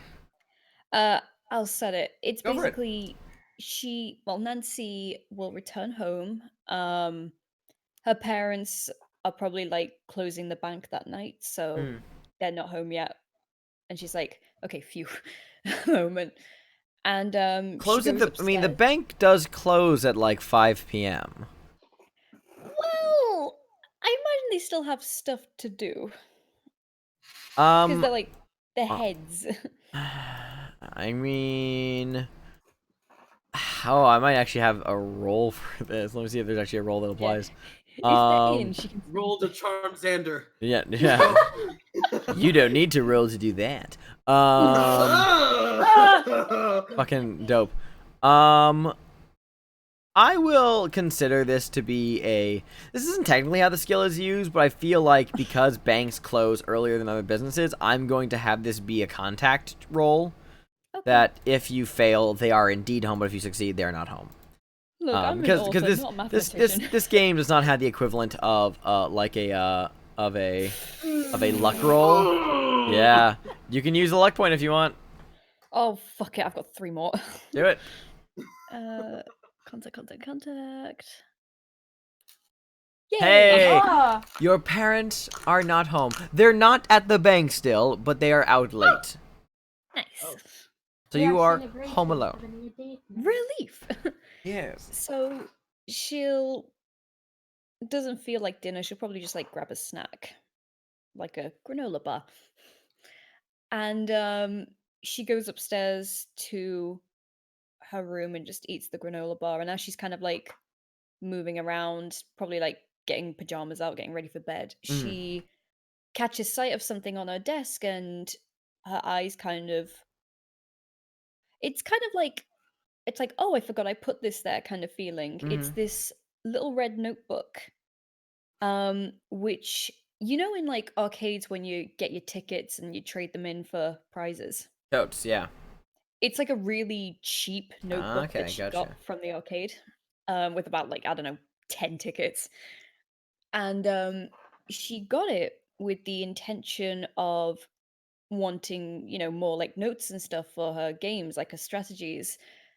But because the notebook was so small, she kind of realized it would fill out very quickly, so she uses it for doodling instead. Very nice. And she picks it up and she sits on the bed and kind of just flicks through it. And there's like little doodles of like, you know, video game characters or just like little scenery things. There's some pictures of the group, and she comes to the final page, and the picture is of they're like really like, you know, little stick figures. They're not like artistic works of beauty because you know she's 11. But she looks at it, and the picture is of all four of them at the, you know, junkyard scrapyard. But when it gets to her, she kind of sighs a bit and remembers that she scribbled herself out. Because in her mind, while she was drawing it originally, she just drew herself with the glasses, the backpack and everything, and she felt very out of place. And she just, you can tell from the scribble, like the scribbles at first are around like the eyes, as if she was trying to scribble out the glasses, and then she just, obviously that didn't do anything, so she scribbled over the whole thing. And she looks at that picture for about 20-30 seconds, and she shakes her head and just tears it out. So she grabs her pen and she starts to doodle again. That picture was like landscape, this one's portrait. And it takes about, not that long, it takes about 4 or 5 minutes. And it is a picture of her riding on Damien's back as they were roller skating the other day. Aww.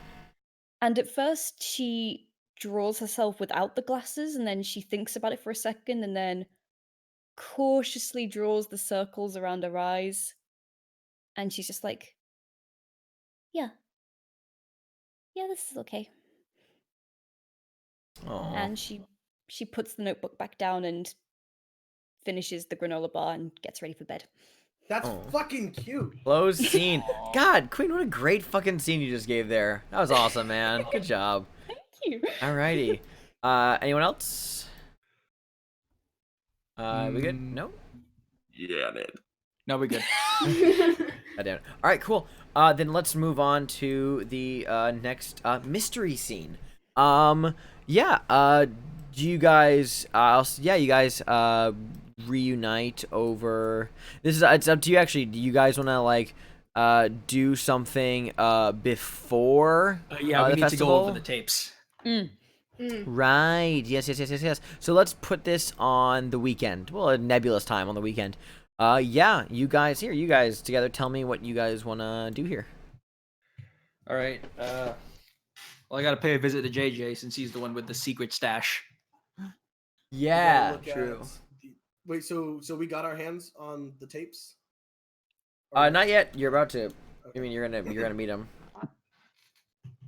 Okay. So yeah, we'll take everything and we'll meet at the junkyard afterwards. After we meet up with JJ. Okay. Well, so are you guys? Okay. Cool. Yeah.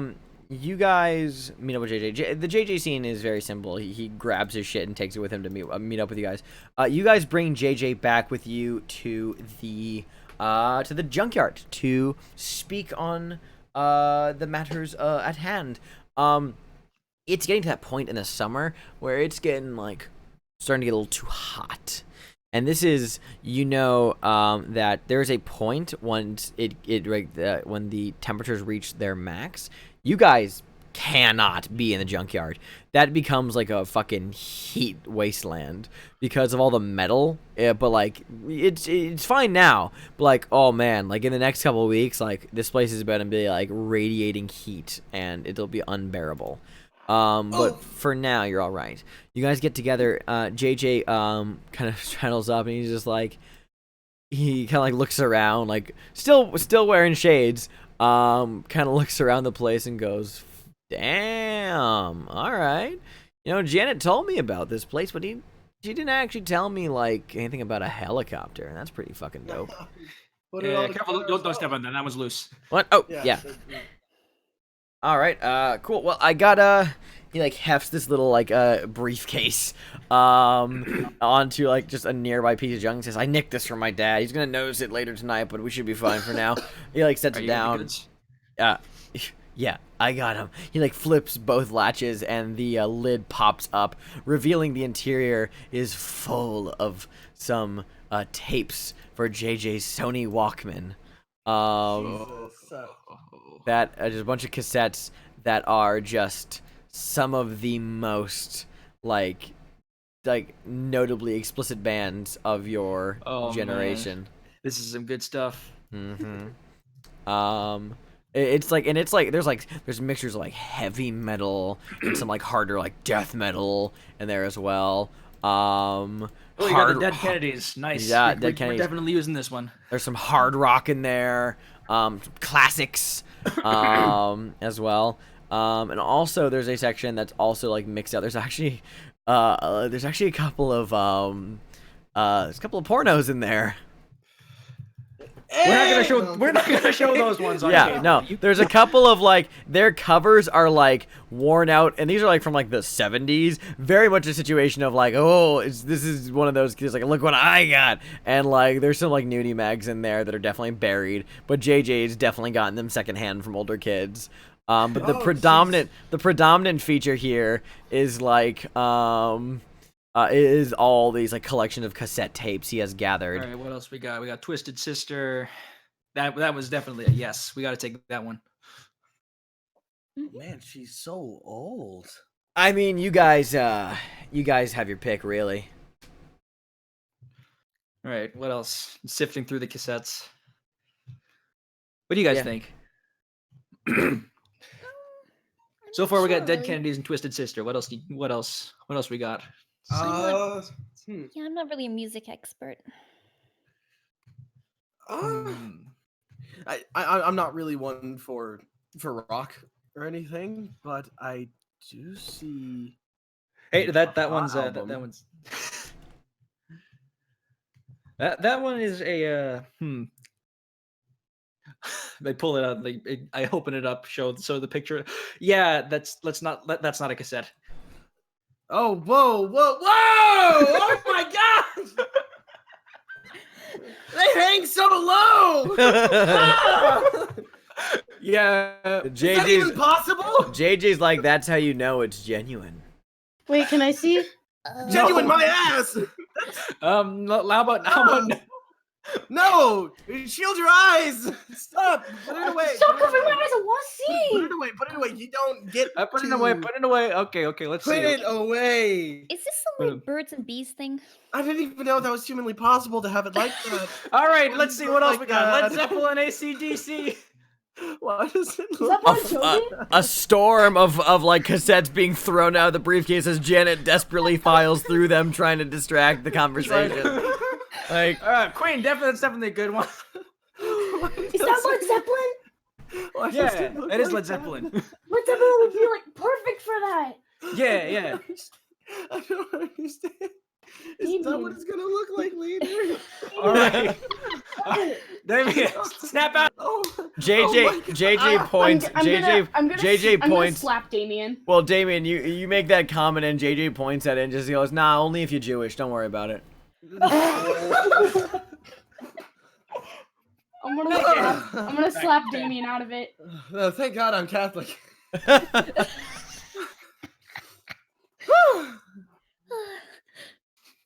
Okay, I'm cool. I'm fine. I'm good. Can I slap him anyway? Just he just got slapped like 3 times. Yeah. Bop, bop, bop, bop. I'm fine, thank you, Janet. No problem. Anyway, about the Aha album. Mhm. It's got some fun music on there. It's some fun songs. You know, like We're looking for stuff that's got a little pop in it to snap them out of that funk. Pop, take on me. That's got pop. Oh, that's definitely got some pop. strong. What about Kiss? Strong music. The band? Wait, was Kiss Yeah. around this time? Yeah, I actually have an entire list of everything. Oh, Good. great. Awesome. I was like, who's Kiss? I haven't heard of Kiss. They're from Oh, Kiss is 1973. definitely good. Kiss is definitely good. Yeah, NWA is definitely not a thing. They're the 90s. Definitely not. Yeah.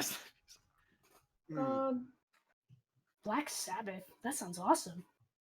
That sounds intense. Oh, Black Sabbath is great. Yeah. Poison, Rolling Stones, Journey, Bon Jovi, Guns N' Roses. What is that? It's like Guns and Roses put together. Yeah. Roses Listen, I and didn't guns. need your sass, sir. Well, I didn't ask, so. We got some. Right, You're so Aerosmith. sassy. Aerosmith, Deep Purple. YouTube. There is Hold on, a let's go. veritable collection here to just That's to a keep lot. things like How you know, about terse. let's look at Black Sabbath. That sounds dark and Yeah. gritty. Let's just say you guys have plenty of music to choose from, that JJ is willing to lend you for the sake of this mission. All right.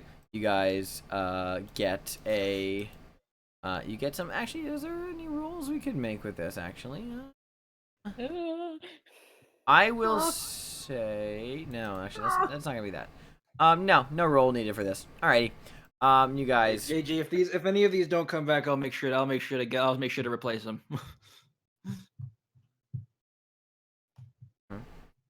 Okay. Well, he kind of goes, yeah, all right. Well, try not to lose them, cause I like them a lot. He like closes up the briefcase and says, I'm gonna be nowhere near town center if this goes south. So if you become brainwashed pawns of some crazy hypnotist woman, Janet, he kind of like scratches the side of his head and goes, I assume full creative control of the band, and yeah, sounds good to me. I think that's ever gonna happen. First, smacks his head. God, fuck. Okay, yeah, all right. I'm going home now. Gotta do shit. Try not to get yourselves killed out there. Yeah, bye. And he just ducks out. Yeah, what's the worst that could happen? I wait until he is far out of earshot, and I look at Janet. He's totally gonna look at his magazines. Oh, totally, definitely. He's totally gonna. Oh man. Yep.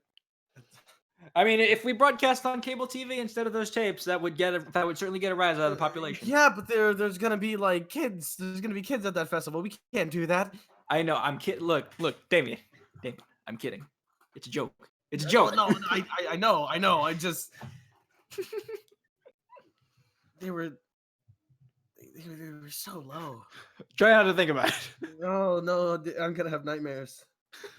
Oh, you'll see worse. They were so malformed. So terrible. How would you do that to your own body?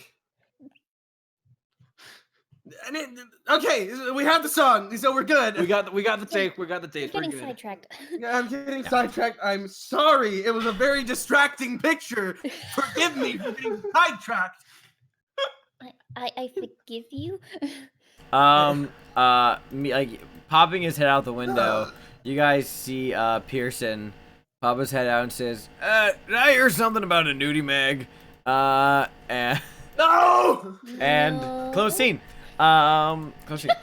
Okay, cool. So guys, before moving on to the culture festival, which is going to be considered the showdown phase for the mystery, is there anything else? And by the way, you I set the way, reminder of how the showdown works. Like, I set the scene, and then before any rolls are made, you guys get a chunk of time to like form your plan. All right. Okay. Yeah. And it's like, when I'm describing the scene, it's not like, oh, we're there and we have to make the plan while we're there. It's like, no, you guys get to know ahead of time what the scene is, and then we make the plans. Before the scene starts in full. Mm-hmm. Yeah. So is there anything else you guys want to get done before we enter the showdown? Or I don't think so. no? Well, last call. Alrighty then. Here we go. Do I still have my hockey shit on me? Yeah. Okay, fuck yeah. Anything that isn't your iconic item stays with you until the end of the mystery. Okay. No. We are going to now move into the showdown phase of this mystery. For those of you watching at home who don't know, each mystery operates in phases. There's the introduction, there's the investigation, and then there's the showdown. The showdown is where this is kind of like a boss fight, essentially. This will determine the outcome of this mystery. So, let's talk about the festival area. The Boulder City Culture Festival is being held outside of Town Square in this open little green lawn. There are booths, there's a stage. The stage is big and pompous, imposing and scary, with these large loudspeakers positioned along the sides like these tall prison towers. A big banner in the middle reads Boulder Cultural Festival, written in pastel colors in a way that feels welcoming and kind. There are marching bands and music as theater performances from different cultural schools in the city take the stage. The performing students range from those who clearly love to be on stage to some who look like they're serving a prison sentence. And there are several plastic tents around the festival that have small exhibitions that are open to the public, arranged by local artists or the school's dedicated students. And it's crowded with visitors. Virtually everyone from Boulder City has shown up for this joyous occasion, and some have even traveled from the nearby towns. Several of the already reprogrammed adults are here, and they are guarding the area. Yes. In the opposite of the stage, in the middle of the crowded street where the festival is taking place, there is a small control deck raised from the ground. From here, everything is being monitored and controlled. There's a mixer for all that fun stuff. And that has a projector. It's what all the speakers are connected to. Janet is going to take the stage and give a speech. At the end of her speech, she is going to play this video. And the local news network is here. They're filming everything. And they are going to be filming the speech. And if you guys cannot stop this, that reprogramming video is going to spread. Now, before we get into this, just so you guys know, just to recap how Extended Trouble works, because it's been a while, and I just want to recap how this affects you guys. Extended Trouble is played out in a couple of steps. I set the stakes, and I'll do that in a second. I'll tell you what the threat level. The threat level is the total number of successes you guys need to win. And then you guys get to make a plan. You guys make your plan, agree on... You get to each make a roll. One player makes one roll. And you talk about your plan, what you want to do. You agree on which skill each one will use, and in what order you will act to do these rolls. You guys get to choose the skills to use, but I can disallow some like unreasonable stuff. And then after that, we play the scenes. You each will get a scene to act and roll for their chosen skill. Successes go towards reaching the threat level, but can also be used for bonus effects. If there is time, a kid can roll a lead check to create a dice pool instead of adding towards the threat. The dice pool... where'd it go? Well, I'll get that in a second. So, the way this works. Each kid rolls once, pushing rolls if they want to, and when all the scenes are over, the total number of sixes is compared to the threat level. If the final sum are less than half of the threat level, you have failed completely. If the number of successes reaches half or more of the threat level, you can begin checking conditions to get more 6s in order to reach a compromise. Each condition counts as a success. You can make yourselves broken to succeed if you want to. If the kids reach the threat level this way, you will achieve a part of your goal. And if you reach your threat level without checking extra conditions, you achieve your goal and you overcome the trouble. Now, it isn't enough for you to say you use a skill. You need to say what you do in order for me to allow you to use the role. You can have this by conversation or by describing your actions. You know, how you study something, how you begin to reprogram and sneak through the crowd, stuff like that. Now, dice pool. Here's how the lead dice pool works. If you have time, you may inspire and prepare them for a difficult situation. You roll to overcome a trouble, and your successes become a dice pool. You may, in the upcoming scene, distribute the bonus dice to the other kids when they roll to overcome troubles, but only if they do exactly as you say. You cannot give these dice to yourself. For 1 success, you get 2 dice. For 2 successes, you get 4 dice. For 3 successes, you have 6 dice.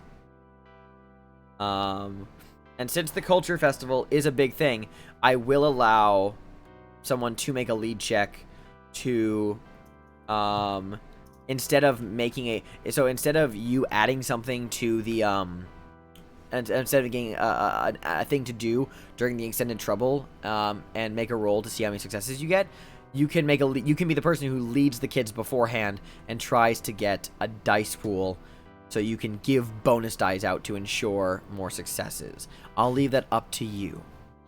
Now, back to what I was saying. Let me set the stakes. This, as I have said, is being filmed by cable. If you fail, this will broadcast, to more people. And most adults will become reprogrammed. And then who knows where it will spread from there. That is the most dire of the stakes, you would say.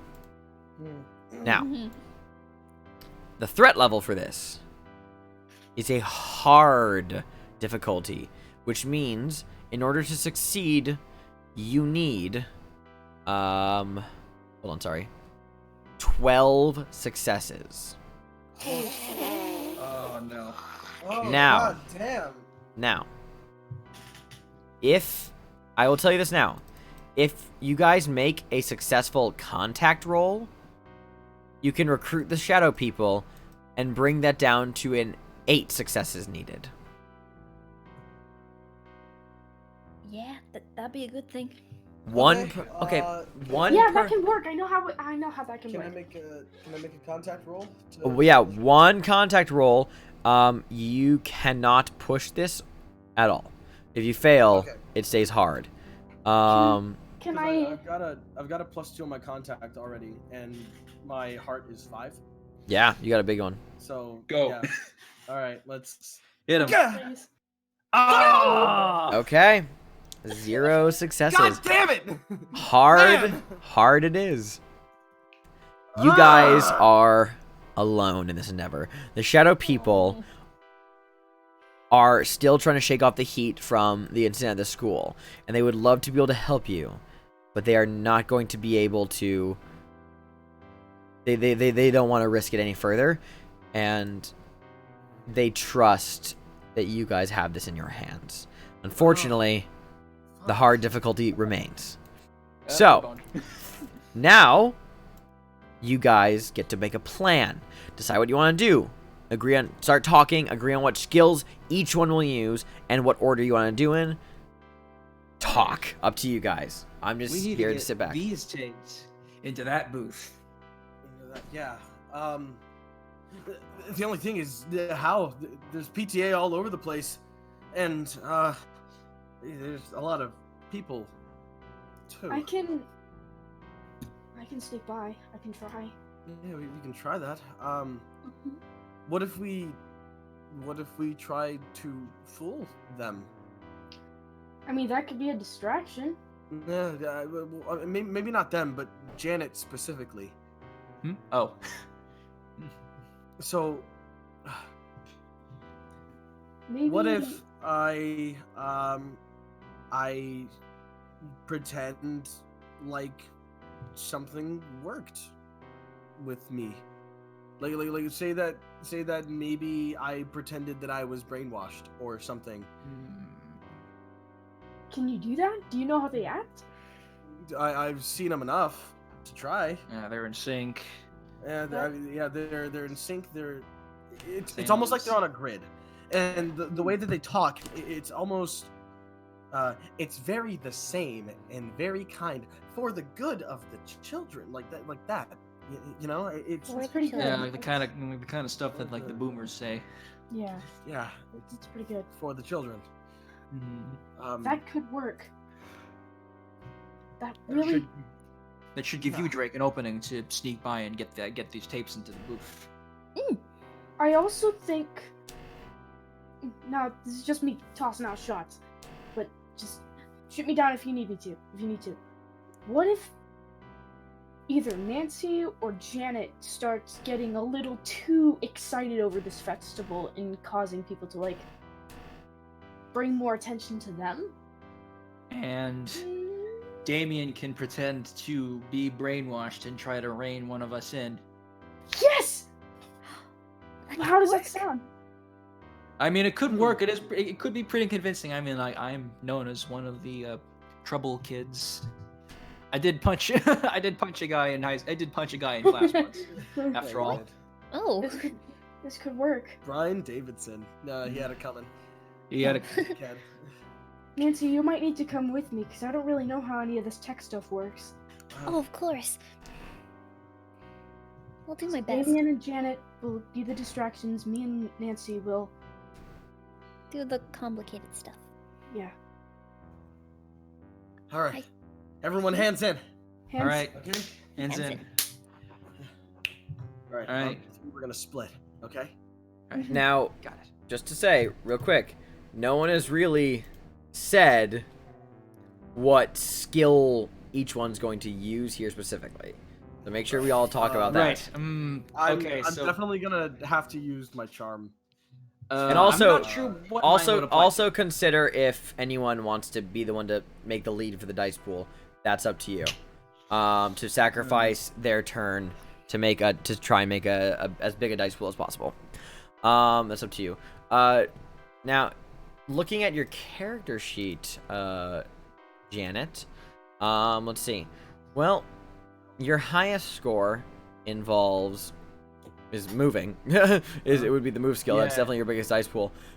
If you wanted to do something you had like the biggest chance doing, it would definitely be something that involves move, which is climbing high, balance, run fast, chasing someone, getting away. Up to you. That's, you know, and also it's for the record, the control center that manned the projector and the sound system is manned by a reprogrammed adult. There is someone on deck there. Keep that in mind. And Janet is getting up to give her speech right as this all goes down. So, yeah. Think about what skills you guys want to use specifically from your character sheet. The one that you... it doesn't have to... Yeah, there's a guy there. Now, it doesn't have to be your biggest skill, obviously. It can be whichever one you want to be. But just know that, like, the higher the skill, the better your chances of succeeding. Like, for example, Nancy's highest is, I believe, like, calculate and program. Yeah. Those are your two highest. You can use program to put the tape in. Yeah. Yeah. Program is very much manipulating, electronics. If you wanted to make a program check, on your turn to get shit working with the sound system, jury rig it however you want. Would physically disrupting like the event constitute move, or like physically describe what you mean by physically disrupting? Like moving around making a lot of noise. That's a mix between force or charm. Getting like people to do what you want is typically charm, and in that case it is, eyes on you. Move would be very good for like running away, or just climbing, bouncing, run fast, chasing someone down. Not that I want to feed you, suggestions. Right.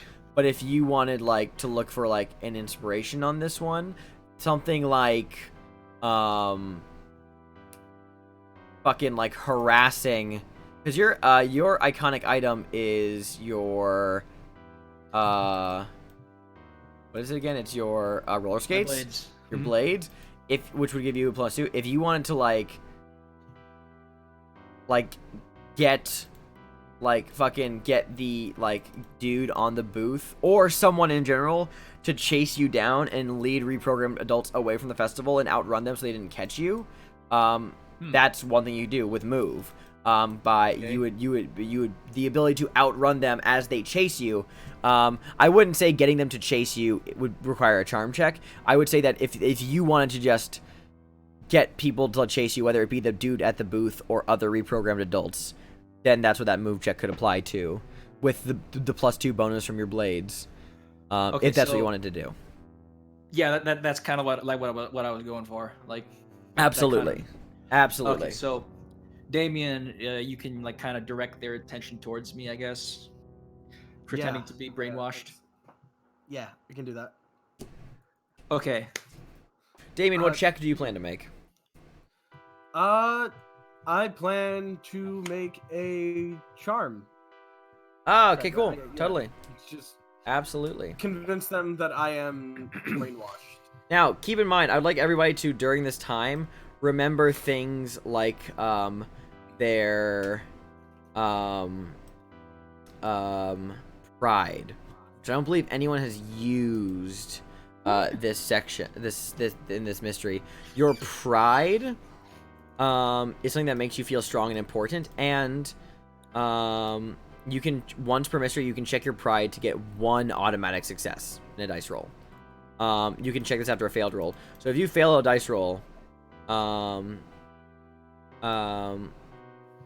you can check to at least get 1 success, or if you do succeed your roll, you can check your pride for another success point. Keep in mind that your pride does have to line up with with the check you're trying to make. Yeah. So unfortunately, Janet, being an awesome drummer as her pride, would not apply to running away. I don't know, if they catch me, I could beat them over the head. Yeah. But although someone like Damien's could work because his flight instincts go out the window when he needs to protect people. And so that just kind of you puff out your chest and you're brave in it, and you're not letting anxiety get you, and you're just not backing down with what you're trying to do. That could be used for sure, for what you're describing. I think that is reasonable. Cool. That's what Damien's doing. Nancy, you're gonna make a program check. Yes. Cool. On the okay, cool. And Drake, what are you doing again? I'm gonna be a sneaky boy. Sneaking to do what?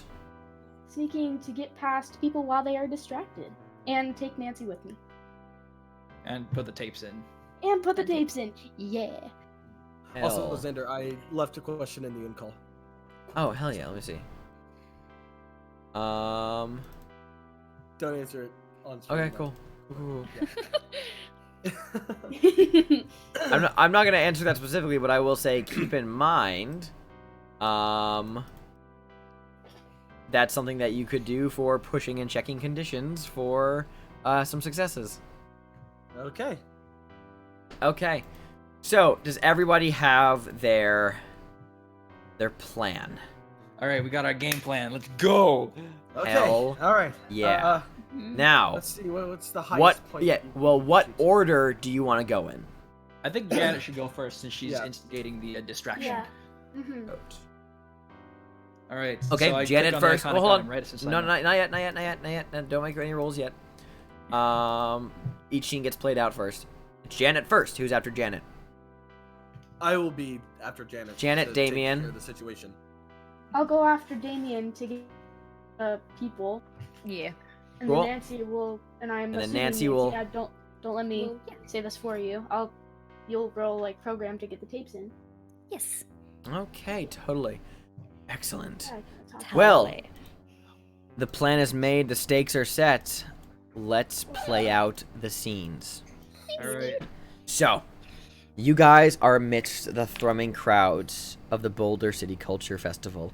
Janet is on stage and giving her speech now. It is focusing on how this is a new era in Boulder City, how their town shows a cultural community in symbiosis, all working to reach and uphold the same goal in accordance with the same values. And as she wraps on her speech, she concludes by introducing a video, a film, that will show everyone her dream for Boulder City. The dream we'll all create together. And the video begins to get loaded up on the projector. Starting up is going to be Janet. Janet, you press with the crowd. What are you doing? What are you? How you approaching this? Oh, whoops. Did I have to roll yet, or? Didn't ask you to roll yet. Okay. Yeah, you don't roll until my doesn't God. count. Be careful. Fear. You don't roll. Fear. General thing, because I'm gonna going forward, if you press a roll, I'm gonna hold you to that. Keep in mind, you don't roll until the game master tells you can roll. Okay. Got it. Oh, we got lucky. I'm being nice to you. Happens again, I'm not Thank gonna you. be. So Fair enough. yeah, you have to describe what's happening before I allow you to Alright. roll. You don't get the roll until you describe things. Got it. Okay, so I strap on my skates, and I begin to I elbow the nearest visibly hypnotized adult and start to weave through the crowd on my roller skates. Totes. I love it. Okay, you begin to elbow them. Not even in just a hurtful way, but you get their attention, and a couple of is this the guy in the booth or just another guard? Just another guard. Okay, cool. Cool. And a couple of reprogram adults take notice of this intrusion, especially you begin to be chased down.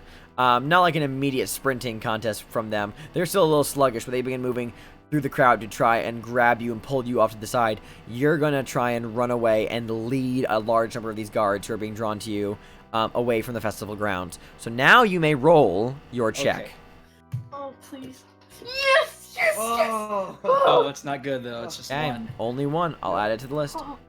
Oh. You said we need 12? 12 total. If Yeah. It's, any checking will be done after all the rolls have been made. So you hold off on checking any other conditions for now. Okay. Janet, you get a couple of guards that are just directly on your tail as you begin to run away from the scene, blading down the street, keeping in the relative area so they don't lose interest and back away, being a little bit of a disruptive force. You see your parents are here, Janet. They are here at the festival, and they seem reprogrammed. Oh no. Anyway, so next scene is going to be Damien. Damien. Okay. Seems like Janet's got this on lockdown. Well, now I don't really need to get her, cause she's doing her own thing. She's a little far from me now. Did she say that she got the guard's attention that's sitting by the Majority of the by guards. booth? Janet has since stepped off the stage, is off to the side of the stage, and is looking out over the crowd as the video begins to roll. Okay. I walk up to Janet. Mm-hmm. I'm going to walk up to her. I'm walking on a grid formation. Very clean steps. Just almost like a march in my head. And I go up to her and excuse me, Janet. I believe there seems to be a problem with the projector. She looks down at you and looks at you. She says, I'm not quite sure what you're getting at. I want you to make a charm roll. Charm roll. Okay, here we go. Well, the projector is taking far too long to begin. And due to recent break-ins that happened the other day, I believe a couple of children have interfered.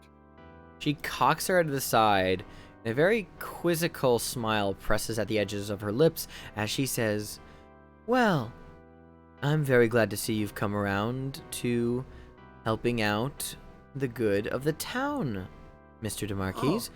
Why Not don't for the town? why For the children, ma'am." She smiles. "Yes, for the children. I am so glad you've finally gotten it. Why don't you do me a favor?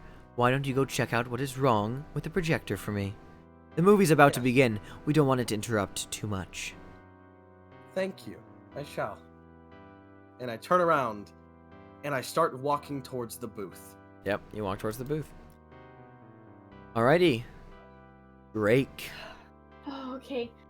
I'm going to sneak. I'm going to take Nancy by the hand, and I'm going to sneak by. Oh Lord, give me strength, please. No! Can I boost it? Can I didn't say roll. But I did say if you do it again, you're keeping it. So, live and learn. Unfortunately. What do we learn from this? Wait, Yep. can I use a luck point or a Nope. condition? Nope. Hold on. Wait Nope. for the prompt to come around. Nope. Unfortunately. Oh. So, It's okay. you may not. Fuck me. Actually, hold on.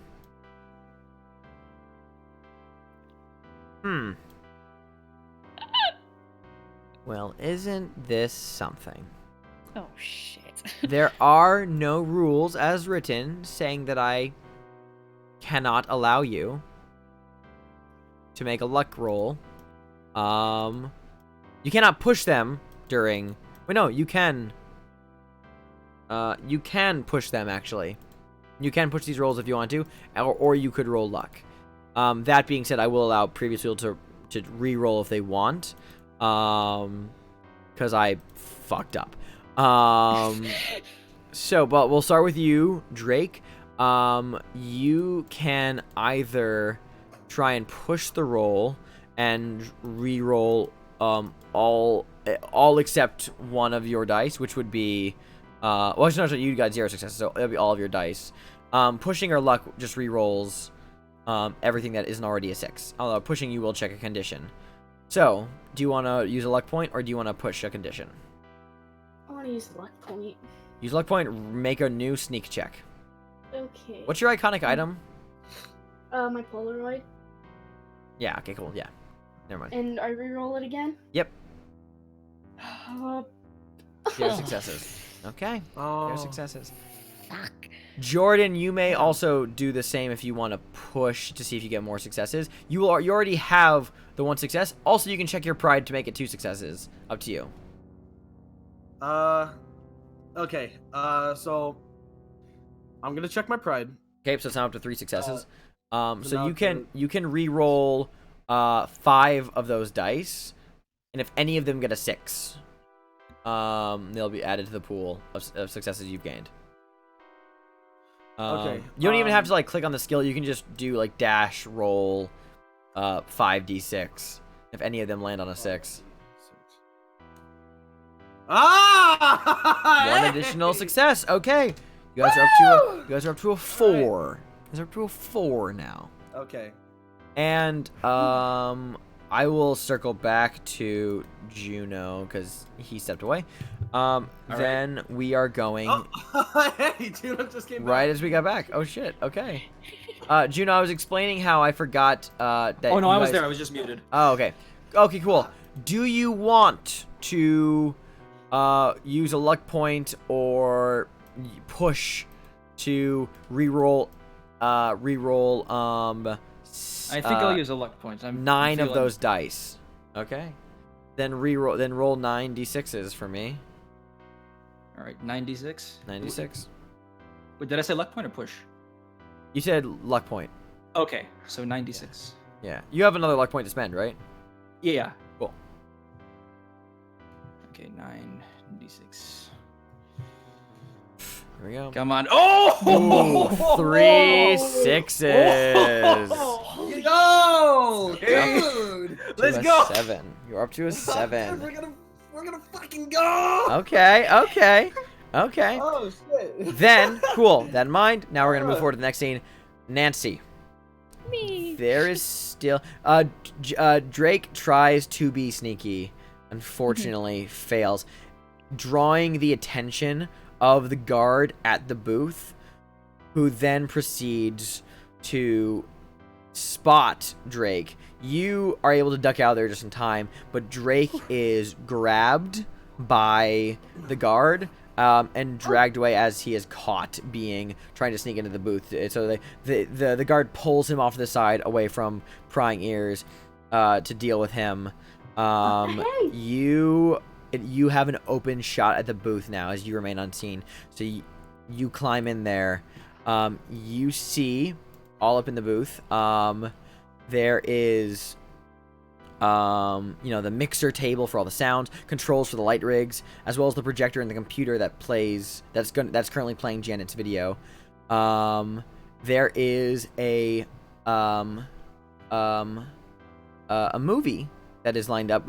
It looks like the video is gonna play, and then it's gonna play a movie tonight as well.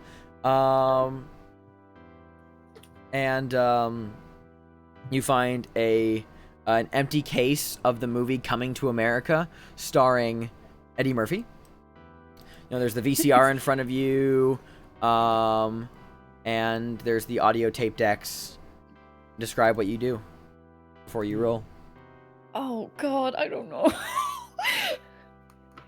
Describe detail what you're doing as you pull up into the booth. Well, I'm probably just trying to find where to put the tape in. Yeah, okay. That's fine. You begin frantically searching over the tape decks, looking for the one that's currently manning the sound system, and I would like you to make you may now be allowed to make the check you wish to make. And your iconic item, hold on, before you roll anything. Your iconic item is a pocket calculator. Yes. Which I'm debating if I could. Can you? Actually, I'm gonna leave this. This is up to you. Can you feasibly think of a way that you would be using a pocket calculator for this check? Because if you can, give me a solid argument for why you can. I will let you use that for the extra bonus dice. Well, are there any numbers displayed anywhere? Oh, totally. There's numbers and around and everything. Maybe using that to figure out how much time she has before she realizes, oh shit, yeah, I need to get this done quick, which makes it more okay. urgent for her. I think that's a solid fucking argument, and I will use your pocket calculator. So you may use your iconic item with your program check. Cool. Program or calculate. I mean, no, it's program. This is program. Program. Yeah. So yeah, click that. It's already set up. Click that little dice icon. 0 successes. What? Are you serious? Do you have? Yeah, use a it luck point, right? Yeah, re-roll the whole thing. Are you taking it? 0 successes. No. Okay. Oh man. Now I will. Luck point. Do you want? Hold on. Let me double check a rule very quickly. Let's see how this works.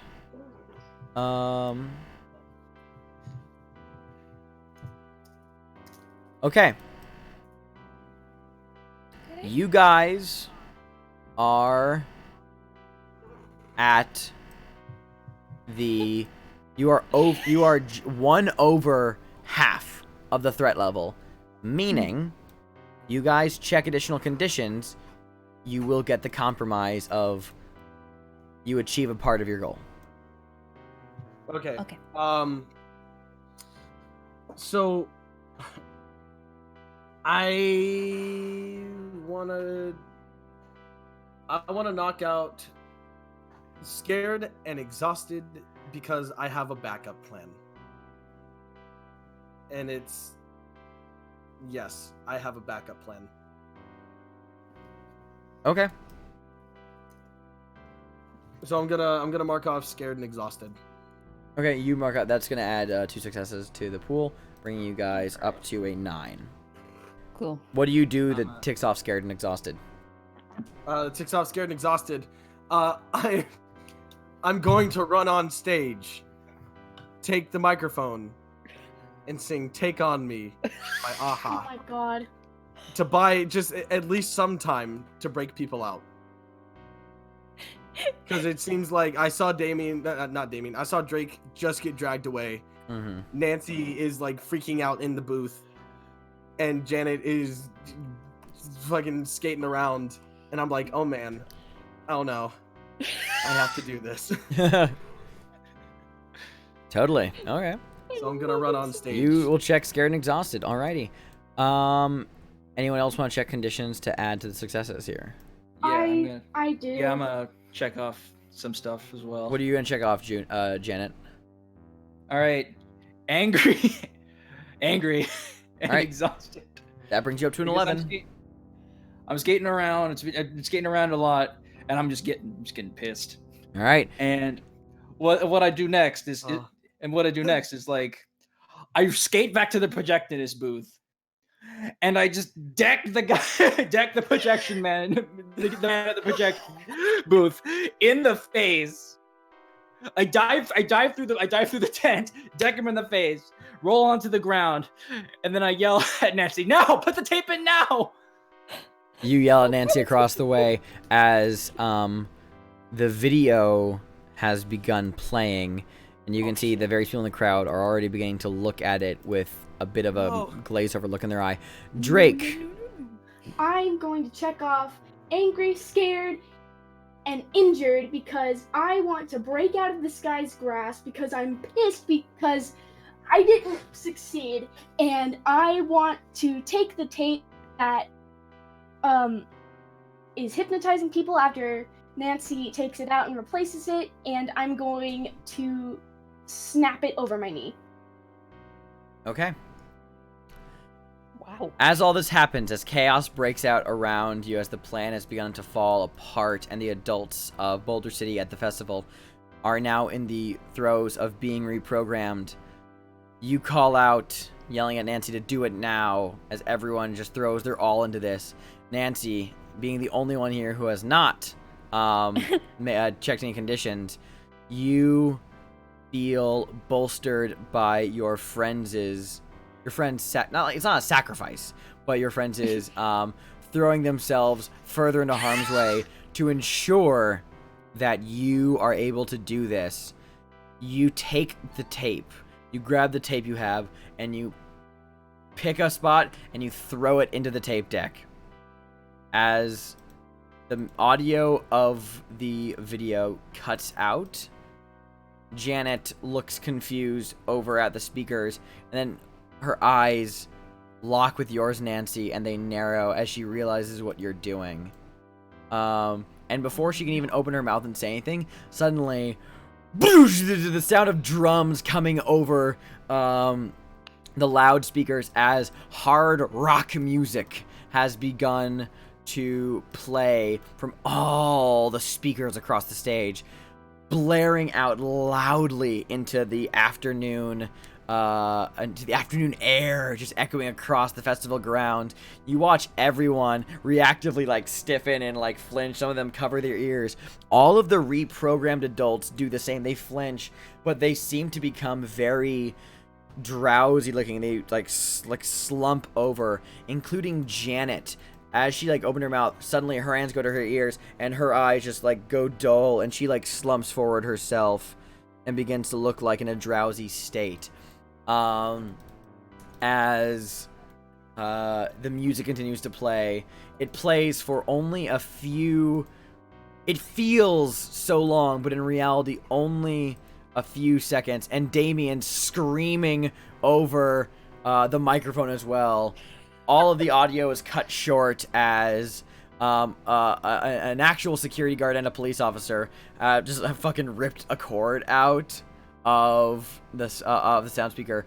The video goes down as the projector turns off as they pull the cord, and the cop's like, all right, kids.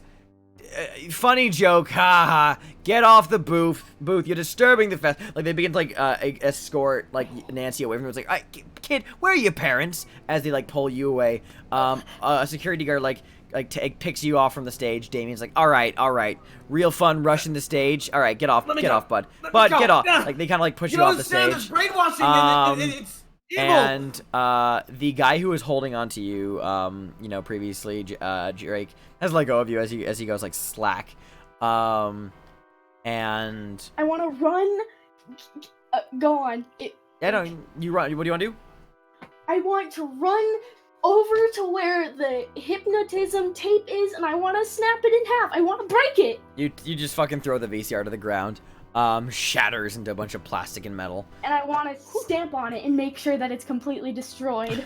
Wait, hold on, Drake, that's evidence! You stamp on it until a police officer forcibly has to, like, lift you up and, like, be like, hey, alright, okay. We have more evidence, don't worry! And they pull you off to the side.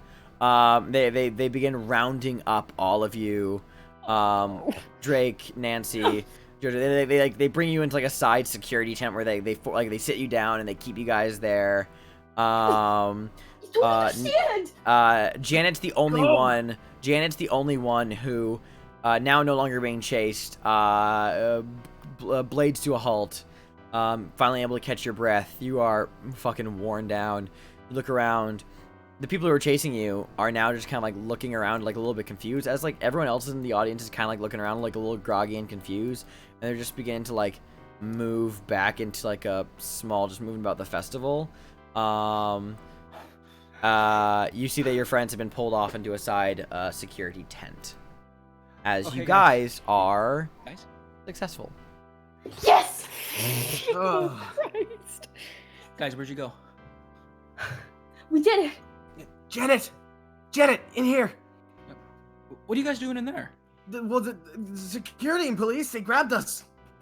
Oh, okay. figures. And you hear the police, like, talking, like, and, like, with security. It's like, all right, we're not only are we messing with, like, just some, like, defacing of actual equipment and property. That's destruction of property. I mean, we're gonna have to do. Like, they're talking to each other about that. It's like, I'm like, well, these kids bum rushing the stage. Like, what up? They're like muttering between themselves.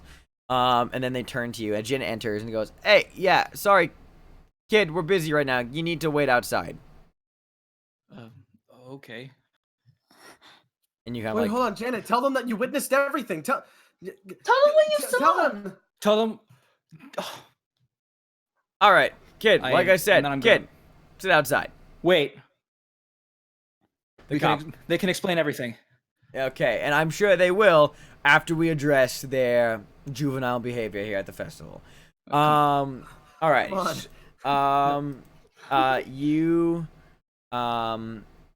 Another cop, like, reaches to take you by the arm, Jan, and, like, just pull you out of the tent. Like, they have no idea that you're connected to this. Pulls you out. As the cop says, "All right." It says this to the you three. Says, "All right, you three are in a lot of trouble. Real fun. Running up on stage, grabbing the microphone, disrupting everybody's fun time at the festival. Looking at Drake, breaking, city-owned electronics. That's bold. That's a new one. Kid, you know what happens to people who commit destruction of property? Well, first of all, they have to pay for it. Second of all, if someone wants to press charges, Juvie's looking real warm this time of year. So, just thinking about saying a couple of things on that. He starts talking, like, a little bit. So we're gonna call you parents, and you hear a voice go, "Sorry." You hear a voice, like, just pop in from, like, the outside tent. Says, sorry, officers. You see that Janet is poking her head in the tent. Inferior Janet. And she says, she looks a little groggy. And Janet, like, says, officers, no need to get as extreme. I think everyone's getting a little wound up from just the festival. It's okay. I'll cover the VCR. These kids were just looking to have a little fun.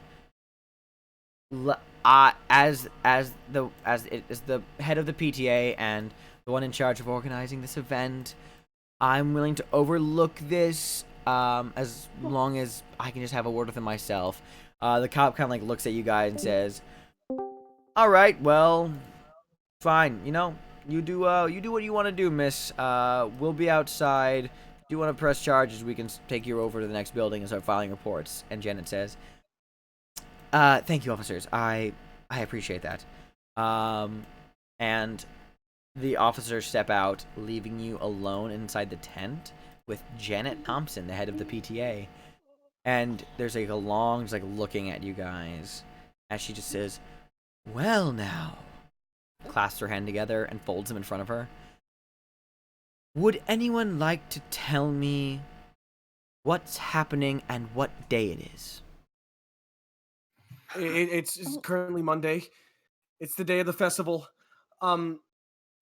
Listen, it's gonna sound really crazy because I don't even know if you're I am very confused about what's happening.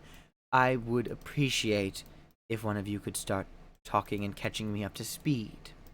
DARPA is a program used for brainwashing people, and we found out about it, and it was taking over all the adults in the town, and it was going to be broadcasted.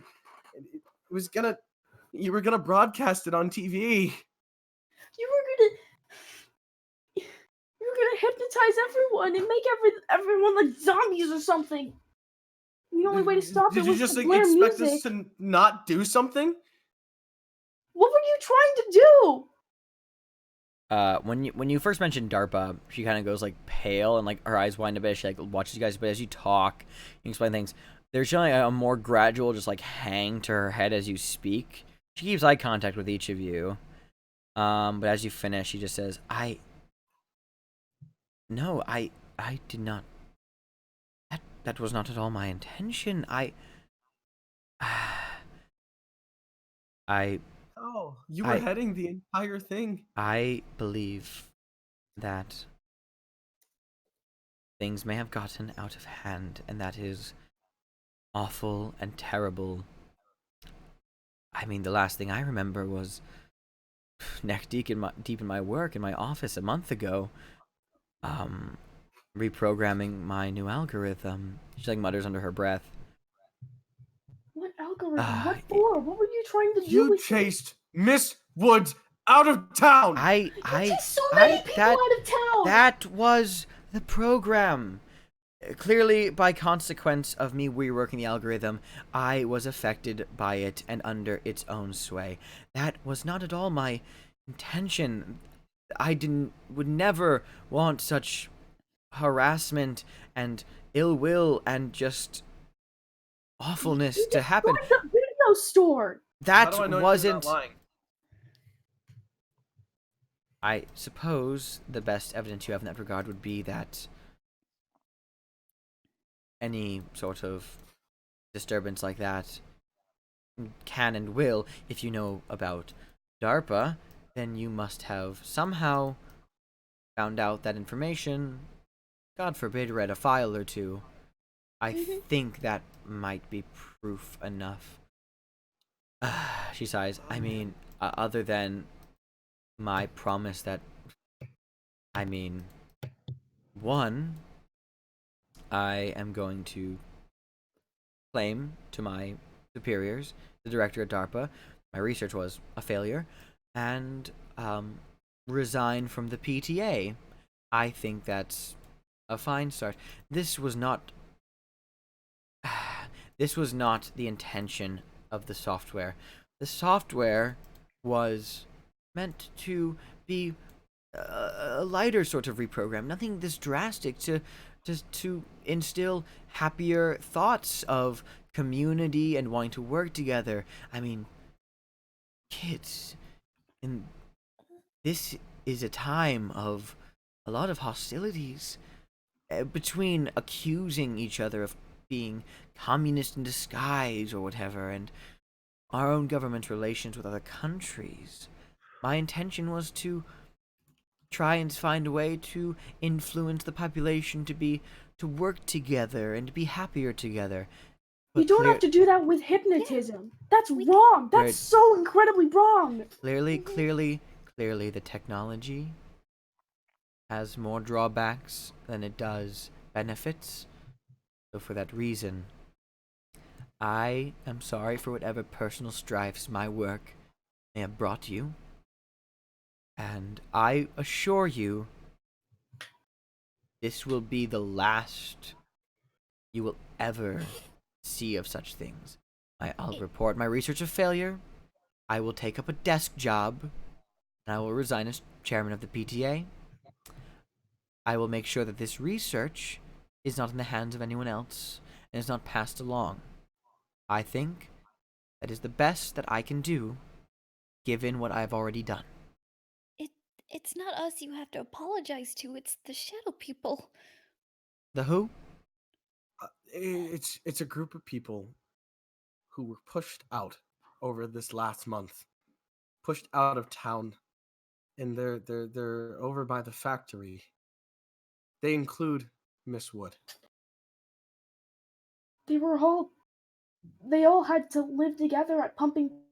They were trapped, scared, and traumatized. Made to feel ashamed.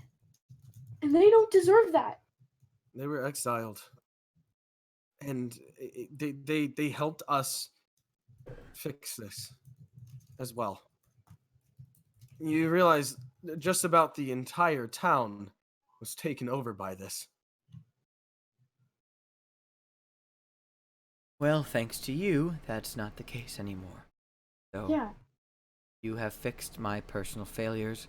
For that, I am thankful and can only offer my deepest apologies over what has happened. Like I said, as far as DARPA is aware, my research is a failure. Town will move on, and I should hope that you will not have to see my face in any public functions going forward.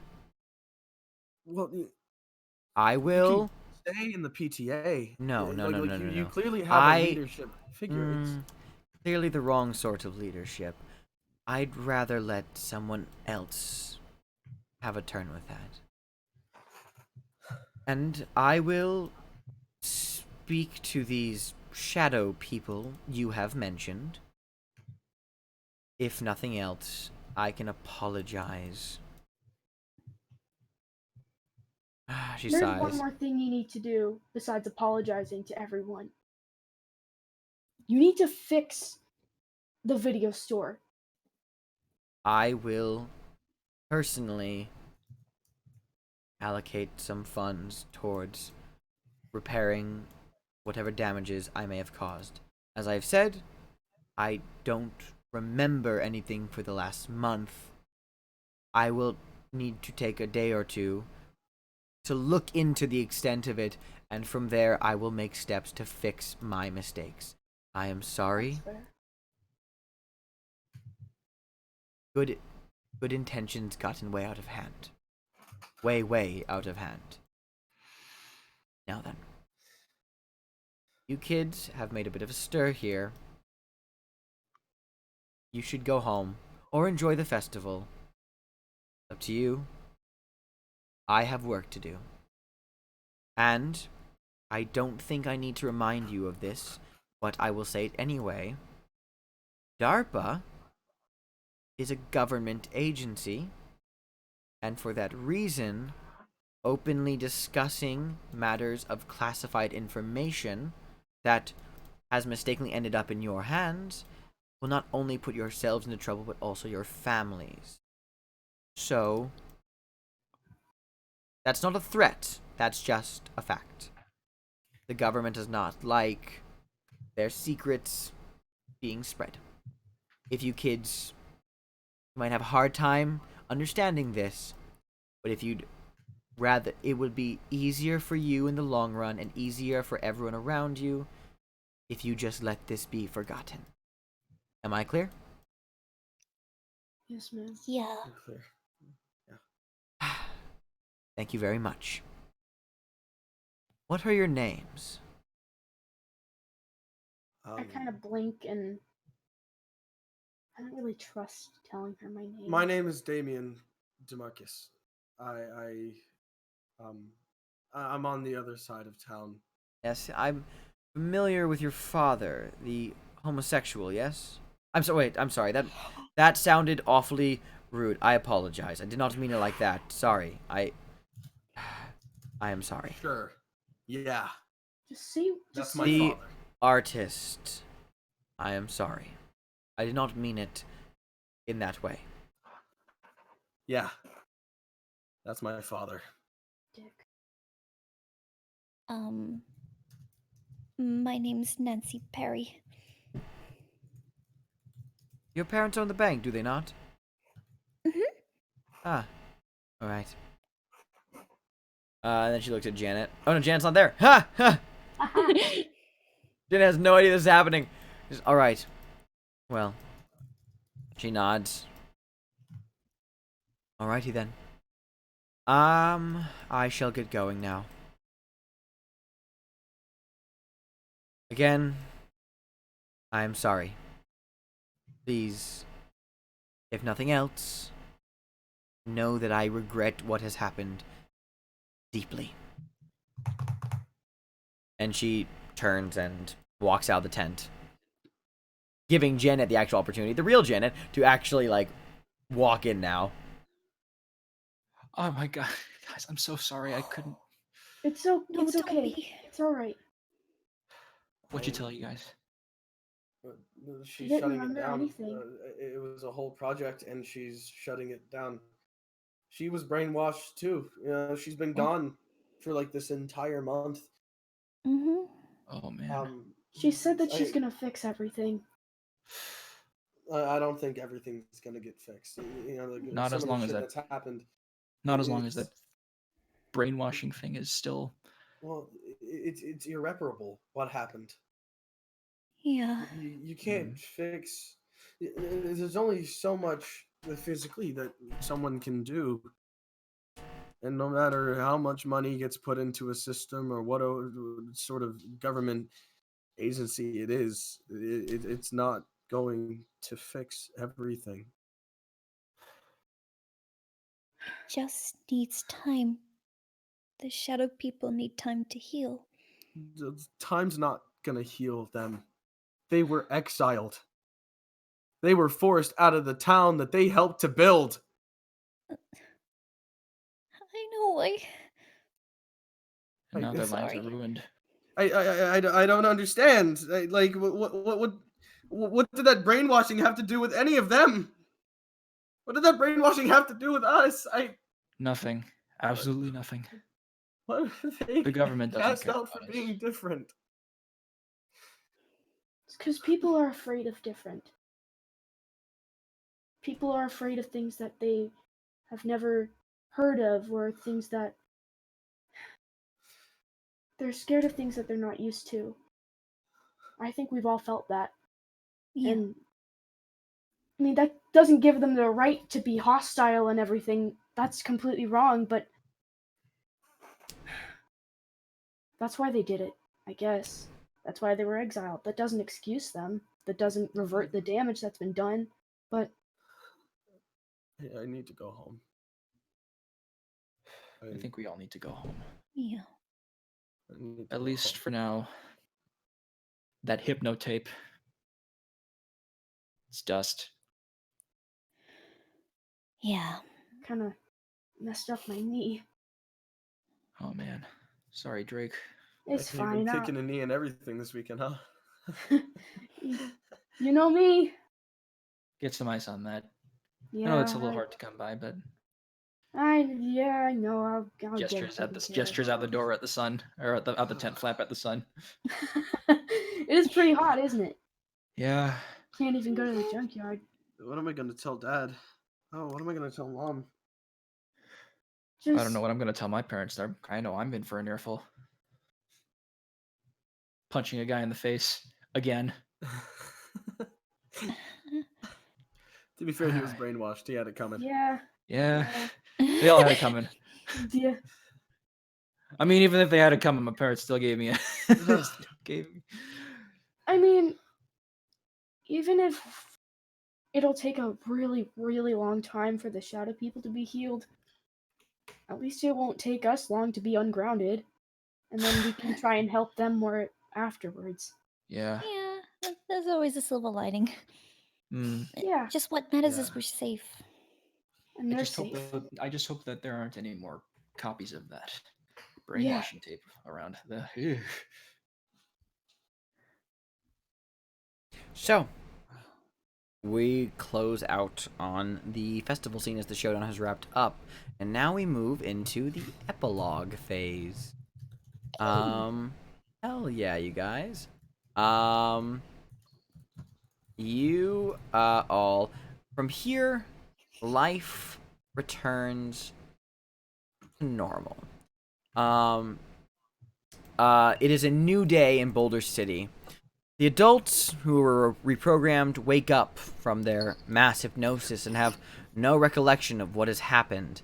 Most of them sluggishly return to their everyday routines, ignoring the lack of memory from the past few days or weeks. Collectively, it is considered better to ignore and bury what has happened than to seek help. Of course, any talk about the situation, and no one believes you. Janet, true to her word, ends up destroying all of her research. To make sure that it never falls into anyone else's hands in DARPA or beyond. The Shadow People return to Boulder City one after the other, as they realize there's no longer a threat of persecution, at least no more than usual. They take their place in the outskirts of society, now in the shadows, shaped by the ignorance of all. Everyone gets an everyday life scene in the epilogue to end off, if you would like. Janet, do you want one? Or are you good? Oh, okay. Anyone else? Janet is dead. I'm good. Okay, he's good. Alrighty, then Janet will go back to her life as per usual. Anyone want an everyday life scene in particular? I want one, but I want it to go last. Okay. Anyone? Otherwise, I'll have one of the scenes set for me. Yeah, sure. Yeah. It's been a while since the whole ordeal with the brainwashing. And another day, you're at the arcade, at the Dellen Arcade, playing games just like you were at the start of the mystery. Everything's great. You're making high scores, having a great time. When the door opens up and you see Ellen popping in again, as she has since returned to the town. She again walks with counter, orders a hot dog and a drink, makes eye contact with you, and smiles. She seems disheveled, but altogether almost back to her ordinary self. And she smiles and pats the seat next to her up at the concessions bar. I'd gladly take a seat. And she smiles, passes one of her hot dogs down to you, and says, "Well, looks like things are, for better or worse, slowly getting back to normal." Yeah. Are you okay? I think I'm gonna be. Still a little shaken up, but I mean, I can understand. everything seems to be going back to normal. Fortunately, oh, what's up? How's the shop looking? It's good. The broken glass has been replaced. We had to cover some additional service charges for being closed for a couple days, I had to pawn off some videos that were lying around. It's fine. It's no big deal.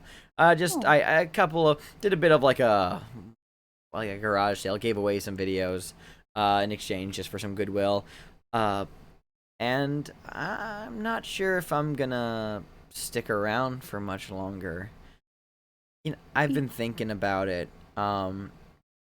I've already run away from my past once. I'm not looking to do that again, but it was a bad time. And I'm not sure if I'm afraid of what the PTA were doing, or if I was more afraid of everyone finding out the truth about me when the PTA outed me. Although, truth be told, I think they just thought I was some sort of druggie instead of... Yeah. But I have someone waiting for me in San Francisco.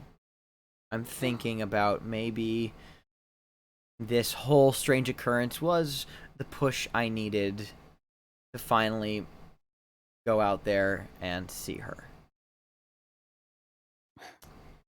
Well, But if I move, I'm not gonna be around you kids anymore, and that just fucking sucks. well, I mean, I definitely miss you, but if this is something, like, important to you, I think a change of scenery could be nice. I've heard San Francisco is beautiful. I've been wanting to go for a while. Well, I don't want to talk your ear off about it. Just thinking.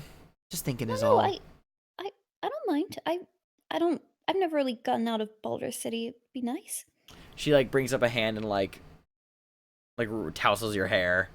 And she says, "You're a cute kid. You're a good kid." And she like taps her glasses, then taps your glasses, and then says, "Remember, girls with glasses are fucking hot. Don't forget that." Now. Okay. Then she points a finger at you in a very like accusing way. Just now, don't forget. The Fly, Aliens, The Lost Boys, Prince of Darkness. Those are my recommendations. If you forget them, you're dead. I'll note it down. Good. Then she like just kind of like pats your cheek. Now, I have to go see a guy about a few missing. She like, brings a hand in her mouth. Adult films. Catch you. Yeah. Bye. Catch you later, Nancy. She gets up and Ellen walks out. Have a good day. Drake, do you want to go next? I do. Do you have a scene or do you want me to set it for you? I have a scene. But first, I do. Pardon the background noise. I do have a question. Yes, what's your question? Damien, is Dad home? Not yet. Okay, alright. Okay, backup plan. I'm ready. So, I'm still at Dad's house, right? Or Yeah. did I go back to Mom? Okay. No, you can still be at Dad's house. Yeah, I'm still at Dad's house, and I am going through my backpack, and I pull out the Polaroids that I forgot I took from the pumping plant. I look at them, and I think, wow, these are actually really cool. Dad's an artist. I wonder if he could paint them, make them look even cooler. I go downstairs. Is Damien downstairs? Yeah, probably. Hey, Damien. Yeah, what's up? I want to show you something. Come here. Sure. Yeah. So you remember at the pumping plant when we were all sneaking around and stuff? Well, I took a couple pictures and I thought they were pretty cool. It's like really cinematic pictures of overgrown factory material, little bits of water that have moss growing over them, and it's really cool looking. there's a lot of glowing tech, and it's really really. Yeah, really these nice. are really cool. You think Dad would like them? Yeah, he's always loved landscaping, and it's. I think he'd be all about him. I was actually, it's kind of weird, but I was kind of thinking about being a photographer or something. I don't really have anything else to do, and I really, really like doing this. It's really cool to see what I can do. You know what? Yeah, photography can be your thing. You should go for it. You think I'd be good at it? Well, I mean, if these happen by accident, imagine if you were actually trying. You know what? Sit there for a sec. Tilt your head to the side. Okay. Drake is gonna scoot back a little and hold up his camera. And then he's gonna like this? Like, do I? Just how do I put he's my gonna hands? grab. Drake is gonna grab Damien's chin and kind of like tilt it to the right just a Ah. tiny bit. I know. I'm sorry. Okay. Okay. He's gonna sit back, slowly draw his body down the couch to get the right angle. Right there. Okay. Got it. I think I blinked. Hold on. He shakes the Look at it. Polaroid. It takes like 5 minutes to develop. Hold on. You know, shaking those don't actually do anything. She works for me. Oh, there we go. Hey, that's not bad. You did Hold on, let me blink, see. but it kind of looks nice. Oh, let me see it. Look. Huh. I didn't know my chin curved like that. Neither did I. I'm gonna keep this. Weird. Unless you want it. Do you want it? No. I'm not one for pictures. Seems like you are. You're pretty photogenic. I'm gonna keep this. Stop. It's gonna like punch Damien's shoulder. You got a good face. Hey, you've gotten stronger. That one actually Of tingled. course I have. I'm a grown man. Oh, sure. Grown man. Okay. Drake is gonna run back upstairs. You can call yourself a grown man once you get taller. And Drake runs back upstairs, enthusiastically jumps onto the bed he's sleeping on, and looks out over his photographs. And we close out on Drake's scene. Meanwhile, now we'll cut over to Damien. What is up with you, Damien? I'll set my own scene. Love it. Do it. It's been about a week and a half since everything happened. When Drake left back to my mom's house, I've holed myself up. I haven't been out in days. I'm having these reoccurring dreams of everything for the last few days. Both the last few days and stuff that's happened, like months ago, and it's weird. I can feel my entire life replaying over and over. So I've been holed up in my room. I've been sitting. I come down to eat food and get water, but I go back upstairs. I look at my time. It is 7 o'clock. Okay, I'm on my schedule.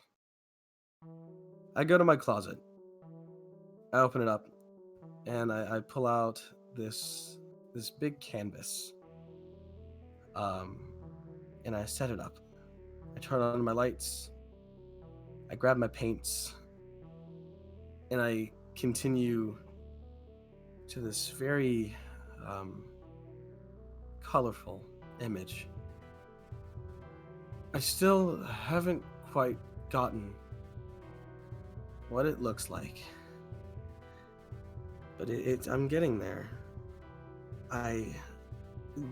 The idea of sound becoming so seeable, it's so fascinating, and I can't quite capture it. And I've just been having dreams. I've been having dreams of when I saw it. And I haven't stopped.